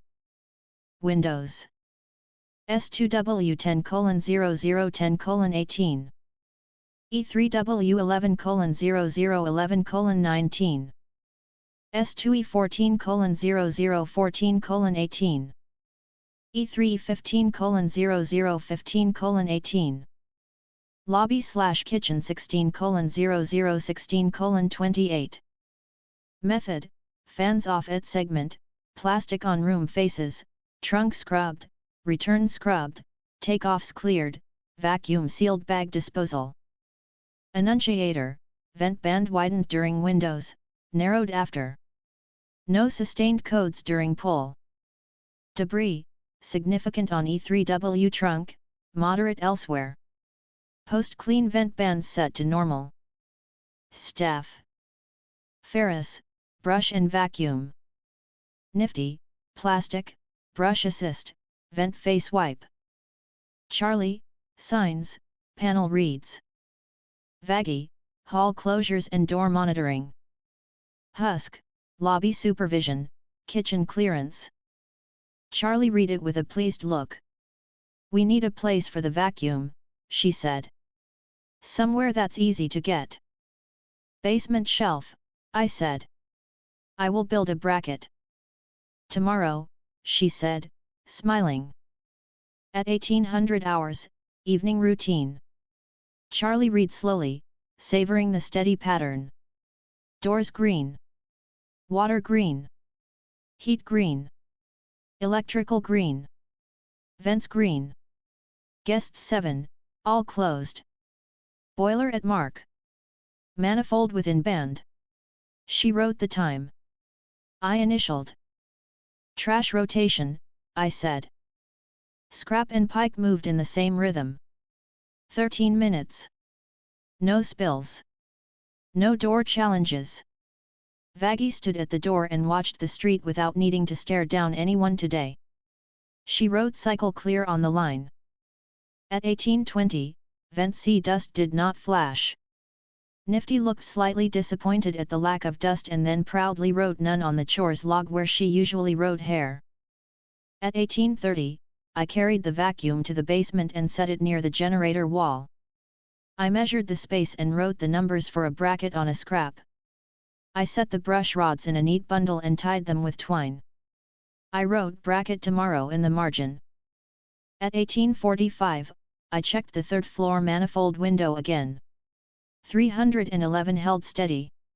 308 sat at a hair above the mark. 310 at a hair below. 305 and 307 at the mark. The panel stayed blank. I wrote vents cleaned, manifold unchanged in the log. At 1900 hours, I called a brief group note at the desk. Vents cleaned, I said. If you smell dust, it will pass. If the annunciator prints vent now, it is a real code. We will respond. Keep doors closed during the night. Do not open vents. Angel raised 2 fingers. Can I crack a window if it's hot? He asked. You can, I said. If E3H temp 203 prints, we will adjust. Otherwise, use a sheet. He smirked. Yes, Dad, he said, joking. Do not call me that, I said. Sorry, he said, laughing. Charlie gave him a look that said behave. He grinned at her and leaned on the counter with an innocent face that fooled no one. Husk snorted and went back to the bar. At 19:15, I adjusted the vent debounce in the annunciator by a small increment down to normal plus. I wanted the first day after cleaning to ignore tiny flutters while still catching blockages. I wrote the number under the frame.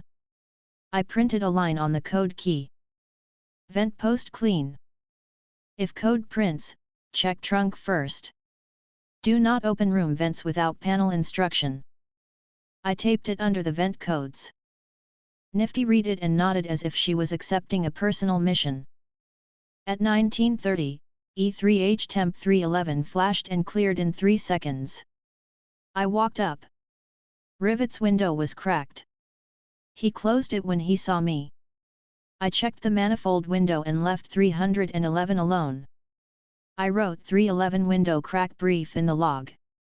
No adjustment needed. At 19:45, the door row flicked DFRONTL open. Vaggie pressed it shut. She stared through the glass until the shape on the sidewalk left. She checked the latch and wrote test without comment. At 2000 hours, nightly mid-check. Charlie Reed. Doors green. Water green. Heat green. Electrical green. Vents green. Guests 7, all closed. Boiler at mark. Manifold within band. She wrote the time. I initialed. Husk leaned on the bar and stared at the vent above it. Feels clearer, he said, almost grudgingly. Cleared dust improves flow, I said. Yeah, he said. He did not argue. Angel drifted by and breathed in through his nose. Air smells like nothing, he said, amused. Which is good. Nifty smiled at that and hugged the vacuum hose briefly before remembering it was not a thing to hug and stepping away. Alastair placed one finger on the piano lid, tapping lightly in an even beat that stopped quickly. He looked amused. At 20:15, I wrote the day's final maintenance note. Vent bands adjustment. Cleaning windows complete. Post-clean debounce to normal plus for 24 hours. If no codes, return to normal tomorrow. Place vacuum on bracket tomorrow. Tie brush rods to wall hook. I placed the binder on its hook. I straightened the code key strips with one finger and checked the tape. Holding. At 20:30, I took Charlie to the third floor window and had her read the manifold marks again. 305 half, she said.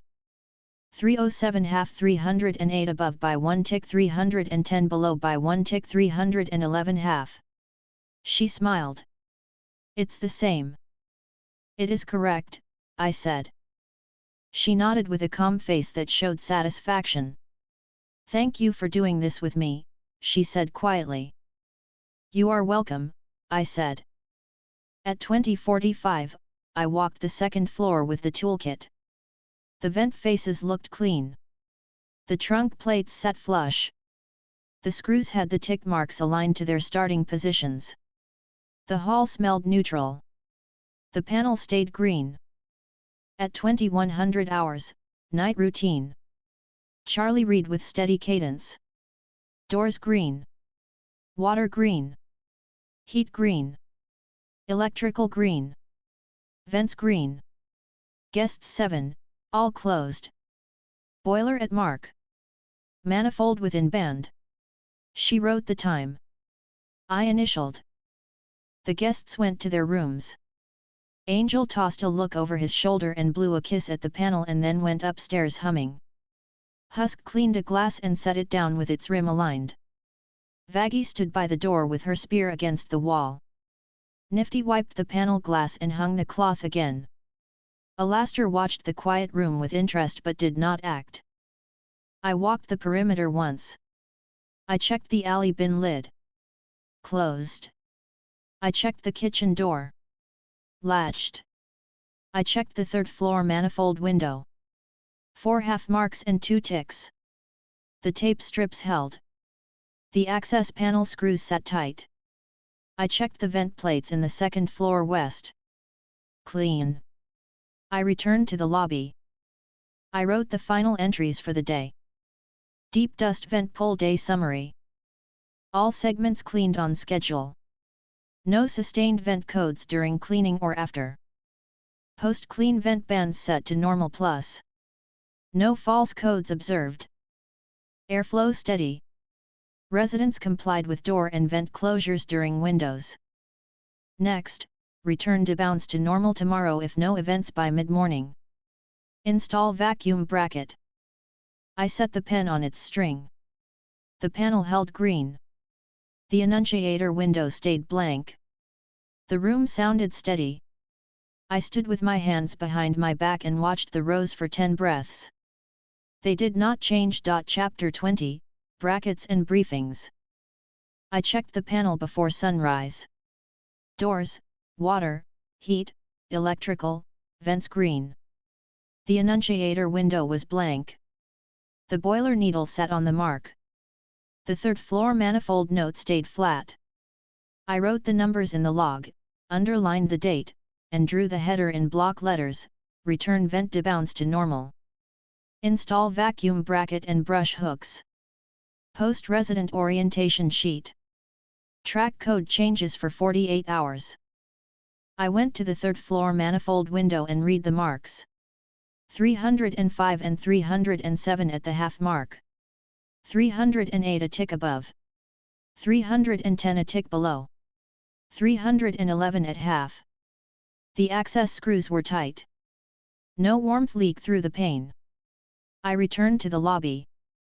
Charlie came downstairs with her ribbon tied and a stack of half-sheet cards. She checked the panel, then read the header. Her face softened. Orientation sheets, she said happily. I kept the words simple. Short lines. Clear rules. Yes, I said. We will post one behind each door at eye level. We will ask residents to read it once. We will track whether codes reduce. She set the stack on the counter and fanned them. The text was clean, centered, and in plain language. Room orientation please read. Outlets, one device at a time. If the panel shows SP number load, stop and unplug. Heat, do not adjust the valve guard. If it is too warm or cool, ask staff. If E3H temp number prints, we will check. Water, if you see water where it should not be, tell staff and step back. Do not open traps. Vents, do not cover or open vent faces. If cleaning is posted, keep doors closed. Doors, close doors gently. If you have a stuck latch, tell staff. If the panel shows your room number, expect a knock. We will fix it. Correct, I said. We will add a line about trash timing to reduce bags left on the floor. She nodded and wrote a final bullet, trash, place bag near the bin by 1800 hours. Do not leave bags in the hall. Vaggie checked the street through the glass, then looked to the panel. All green, she said, short and satisfied. She read the header and the cards. Good, she said. Short. No one can say they didn't know. Morning routine, Charlie said softly. She read the panel in a steady voice. Doors green. Water green. Heat green. Electrical green. Vents green. Guests 7, all closed. Boiler at mark. Manifold within band. She wrote the time. I initialed. Husk stepped from behind the bar with his mug and set it down near the edge. He ran a thumb along the rim once. He glanced at the cards. Don't put big words on those, he said. Small words, Charlie said, amused. Promise. Angel slid down the banister and landed easy. He pointed at the stack. Is this homework? He asked with a smirk. It is a page, I said. You will read it. He laughed. Yes, sir. Nifty zipped into the lobby carrying a coil of thin rope and a handful of wall anchors. She smiled. For your bracket, she said quickly. I also washed the vacuum hose. Proceed to the basement, I said. We will mount a bracket and brush hooks. Alastair moved near the piano and watched the cards with a calm smile. A short education, he said lightly. It is instruction, I said. He chuckled and did not interfere. We began in the basement. I measured the space left of the subpanel where the vacuum would hang without blocking access. I marked 2 studs and drew a rectangle for the bracket backboard on a scrap plywood piece I had cut last night. I drilled 4 pilot holes and countersunk them. I held the board to the wall and drove 4 screws into the studs. The board sat flat and firm. I mounted 2 heavy hooks near the top for the vacuum strap and 1 lower shelf lip to cradle the base. I set the vacuum on the shelf lip. It rested without wobble. I lifted the strap over the hooks. Secure. I pulled twice to test. Firm. I set the hose on a side bracket I bent from scrap metal with smooth edges so the hose would not tear. I tested the balance. Stable. Nifty watched with a bright face. She passed me screws and anchors before I asked. She liked the rhythm. Hooks for the brushes, she asked quickly.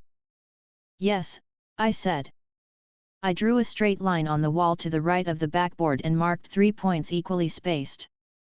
I drilled and set anchors, then installed 3 large hooks. I tied the brush rods in a bundle with twine, then hung them so the heads faced up and the rods hung free. I added a small tag above them, brush rods. I tied a rag on a nail next to the bracket. I wrote rag above it. Charlie brought a small laminated sign. Vacuum deep dust, she had printed, with a line, return to bracket after use. I screwed it above the board. She smiled, satisfied. Looks official, she said. It is clear, I said. I added a small entry in the maintenance binder. Vacuum storage. Location, basement, left of subpanel. Hooks for strap. Shelf lip for base. Hose bracket on left. Brush rods on 3 hooks to right. Return vacuum after use. Replace bag when full. Husk came down the stairs with his mug and eyed the installation. He exhaled through his nose. You made it a home, he said. He sounded reluctant to approve and approved anyway. Tools require a place, I said. It prevents loss. He lifted a shoulder and went back upstairs with a half smile that faded when he saw me see it. I returned to the lobby and opened the annunciator to its vent settings.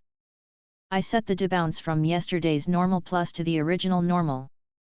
I wrote the values under the panel frame in small numbers and added a sticker, vent band normal. I taped a paper strip under the window. Vent band restored. Now normal. Any vent code is a real event. Respond per roles. Charlie read it and nodded with visible relief. Back to normal, she said. Yes, I said. We posted the orientation sheets. I took a level and tape. Charlie carried the sheets and a stapler. We started with 201. I knocked. Pike opened. He read the card with a quick eye and grunted. Fine, he said. He stepped back. I taped the sheet behind the door, straight, at eye level. Charlie pressed the corners. Pike glanced at the outlets line and then at his space heater, which sat unplugged and wrapped cord on the dresser. He nodded to himself and closed the door without fuss. We moved to 203. Angel opened with a grin, leaned against the door frame, read the card out loud in a sing-song.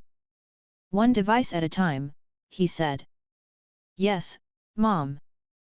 Not Mom, I said. Read and comply. He winked and let us tape it behind the door. He smoothed the corner with a fingertip and preened at the tidy look. Now my guests can read the rules, he said, teasing. No guests, Vaggie called from below, sharp. He laughed and shut the door gently. We posted 305. Blair opened, stood aside, and positioned herself at the window while I leveled the sheet. She read the lines without change in expression. She rested her hand briefly on the if the panel shows your room number, expect a knock line. Then she stepped away. No comment. We left. We posted 307. Scrap stood in the center of the room with his shoulders tense until he read the first 2 lines. His shoulders lowered a little. "Thanks," he said quietly. Charlie smiled. "You're welcome," she said warmly. I taped the sheet and straightened it with one final push. He nodded and looked at the outlet label under the plate. He understood. He did not touch it. We posted 308. Moss cracked the door and watched us with still eyes. Charlie held the sheet where she could read it before we taped it. Moss nodded when she reached the "we will fix it" line. She stepped back. I taped the corners and checked the level. She watched my hands without flinching. She spoke soft. "Okay," she said. That was enough. We posted 310. Gage opened at the first knock without performance. He read the sheet like a contract and looked only at the line about valves. He said, not touching it, flat and clear. I said, "Good." He nodded. We taped and left. We posted 311. Rivet opened slow. He read the sheet twice. He touched the outlets line with a finger like he was measuring the thickness of the paper. He said, "Fine," and stepped aside. We taped the sheet and left without pushing him. Back in the lobby, Charlie wrote orientation sheets posted, 201/203/305/307/308/310/311 in the log. She added the time. She looked at me. "We'll track any change," she said. "Yes," I said. "I will mark every code and whether the resident followed the sheet." "Good," she said.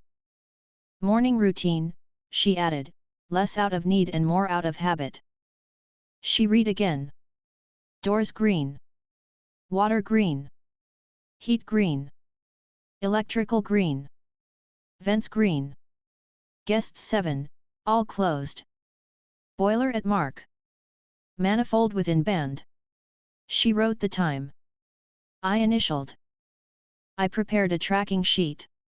I drew columns: time, code, room, action taken by resident, staff response, result, repeat y/n. I taped the sheet on the manual's inside cover. I wrote the date at the top in neat letters. The first hour passed with no codes. I used the time to adjust 2 door closers that were a fraction slow. I set the tension to even. I wrote the change. I checked the sub-panel temperature. Warm. Within range. I wrote the number. At 9, kW drain flashed. Husk pushed the trap, cleared it in 5 seconds, and looked at the big sign. He did not comment. I wrote the time and cleared on the tracking sheet without assigning it to a room. It was general. At 9:15, E3H temp 311 flashed for 2 seconds and cleared. I walked to the 3rd floor window, read 311 at half, and turned back. Rivet's window was open a crack. It closed by the time I reached the top step. I wrote 311 resident closed window on own in the sheet and checked repeat N. Angel smirked when I came back down. "He's learning," he said. "Focus on your outlet," Vaggie said, and pointed at him without heat. He winked and went to polish a nail. At 9:30, the vent column flashed vent A dust once and cleared. Nifty was already moving with her small brush, but the code did not sustain. She made a tiny disappointed noise and then smiled because no dust is better than dust. She wrote transient no debris next to the line she had added on the chores log. At 10, I ran the boiler mark check. The needle did not move. I pressed the regulator lock ring. Tight. I noted the number. At 10:15, Angel plugged in his iron. The annunciator showed nothing. He called down, "Doing my thing," then, 5 minutes later, "Done." No code. I did not write that one on the tracking sheet. It was not a code. I wrote SP4 control effective in the margin. At 10:30, Charlie and I walked the halls with the small pouch of spare screws and a cloth. She wiped doorknobs lightly while I checked plate screws. No loose plates. She bumped my shoulder by accident with the cloth and said, "Sorry," smiling. I nodded. It did not matter. At 11, W2E load did not appear. I wrote that as a line on the tracking sheet, no W2E load by 11 o'clock under normal use. I boxed it. Husk read the line when he passed, nodded once without comment, and refilled his mug with water. He looked a fraction less tired. At 11:15, Blair came down and stood by the desk with the empty spool. She set it down. Charlie handed her a new one. "Thank you," Blair said quietly, and went back upstairs.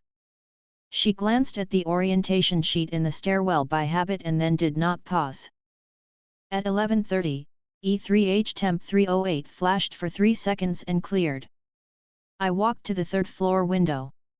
308's flow meter was steady. I wrote 308 resident opened then closed window in the tracking sheet. I checked repeat N. At noon, lunch. The pattern held. Pike ate fast and left. Moss ate and said thanks under her breath. Scrap ate and smiled once at a joke Angel told that was safe enough for the room. Gage ate in 3 steady motions and rinsed his bowl. Rivet came late, took a bowl, stood near the edge, and moved back upstairs without lingering. Blair sat apart and sewed silent, then ate with a slow method. Husk served portions with a faint glance at the vent above the bar and a soft grunt when it did not blow anything loose. At 12:30, KW drain flashed and cleared.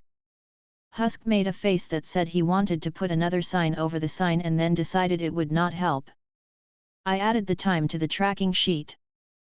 At 1, I went to the basement and checked the vacuum bracket. The hook held. The hose sat in the bracket. I pressed the strap with my palm. Solid. I tied the brush rods tighter and wrote bracket stable in the binder.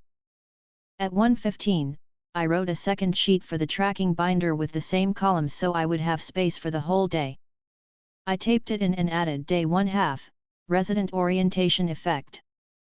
At 1:30, the annunciator flashed DFRONTL open. Vaggie pressed the door shut and checked the latch. She wrote draft without expanding. I did not add that to the resident sheet, it was general. At 1:45, the third floor manifold window showed the same positions. I wrote manifold unchanged in the margin. At 2, mid-shift routine. Charlie read. Doors green. Water green. Heat green. Electrical green. Vents green. Guests 7, all closed. Boiler at mark. Manifold within band. She wrote the time. I initialed. At 2:10, I added a small line to the orientation sheet stack, if you don't understand, ask. I printed 3 extra sheets and kept them in the desk drawer in case a copy was torn. At 2:15, Angel came downstairs to fetch a glass of water and leaned on the counter. He read the tracking sheet. "You love your little boxes," he said, amused. "They contain data," I said. He grinned. "I know." Nifty came downstairs with a small cloth and wiped the panel window again without touching the taped notes. She checked the tape edges and smoothed them with careful fingers. "Tidy," she said, content. At 2:30, vent C dust did not appear. I wrote no vent codes since 09:30 in the tracking sheet and drew a line across the rest of the hour. At 2:45, I tightened one hinge at the top of the kitchen door, then wrote hinge top screw turn in the maintenance log. Husk made a small approving sound that passed for thanks in his language. At 3, Blair came down, looked at the orientation sheet posted near the stair again, then walked up without asking for thread. She was checking for herself. Good. I wrote Blair checking orientation sheet observed on the tracking sheet even though it was not a code. It mattered. At 3:15, I checked with Charlie. We have 2 window-related heat codes that cleared on their own, she said. And the drains? Correct, I said. We will see if there are fewer tonight. At 3:30, Rivet came down and stood at the desk. He looked at the orientation sheet stack and chose one, then looked at me. Can I have a copy? He asked. His voice was even. No attitude. Yes, I said. Take it. He folded it twice, put it in his pocket, and went upstairs. Angel pointed after him with a small smirk, then dropped it when Vaggie looked at him. At 3:45, SP2 load flashed for 1 second and cleared. Husk checked the laundry and stopped a guest from leaning on the button, then returned. Fine, he said. I wrote the time on the tracking sheet under General. At 4, mid-afternoon routine. Charlie Reed. All green. She wrote the time. I initialed. The panel remained steady. I gathered the residents for a 2-sentence briefing as they passed the lobby in 1s and 2s. Read the sheet behind your door tonight, I said. It will keep codes down. Pike nodded once. Moss said okay. Scrap said I read it. Blair said nothing. Gage nodded. Rivet patted his pocket once. Angel gave me a lazy salute. Husk rolled his eyes. Alastair smiled. At 4:15, I walked the 3rd floor with the toolkit and the clipboard. I checked the seal at the manifold window. Secure. I checked labels. Firm. I wrote labels firm and returned to the lobby. At 4:30, E3H temp 310 flicked for 2 seconds and cleared. I looked at the manifold window and left it alone. Gage had probably opened his window and closed it. I wrote 310 window brief resident self-corrected in the tracking sheet. At 4:45, Nifty took the trash liners up a floor early and placed them in the rooms with a soft knock and a quick, trash bags. Scrap said thanks quietly. Moss nodded. Pike grunted. Gage nodded. Rivet watched the bag for a second and then closed his door. At 5, dinner. The pattern stayed steady. Husk ladled the soup. Charlie watched the panel and smiled at the lack of flashes. Vaggie watched the door. Alastair watched everyone. Angel told a harmless story about a fabric that burned if you looked at it wrong. Scrap laughed once. Blair kept her face still. Moss looked at the bowl and ate cleanly. Gage watched the door and ate. Rivet kept his pace slow and left the bowl at the sink for Nifty, who washed it immediately and smiled. At 5:30, KW drain flashed and cleared in 4 seconds. Husk sighed and said nothing. I wrote it on the tracking sheet and underlined fast. At 5:45, I noted the manifold. Unchanged. I wrote it. At 6, evening routine. Charlie Reed. Doors green. Water green. Heat green. Electrical green. Vents green. Guests 7, all closed. Boiler at mark. Manifold within band. She wrote the time. I initialed. Trash rotation, I said. Scrap and Pike moved through the rooms. Scrap knocked, collected, tied bags tight, and placed them on the landing. Pike carried them down and out to the alley. 13 minutes. No spills. No door codes. I wrote trash 13 min clear and checked the boxes on the chores log. Vaggie stood at the door and looked through the glass once at a passerby who hesitated. The passerby kept moving. At 6:20, the vent column stayed quiet. Nifty wrote none with a little smile that looked like relief.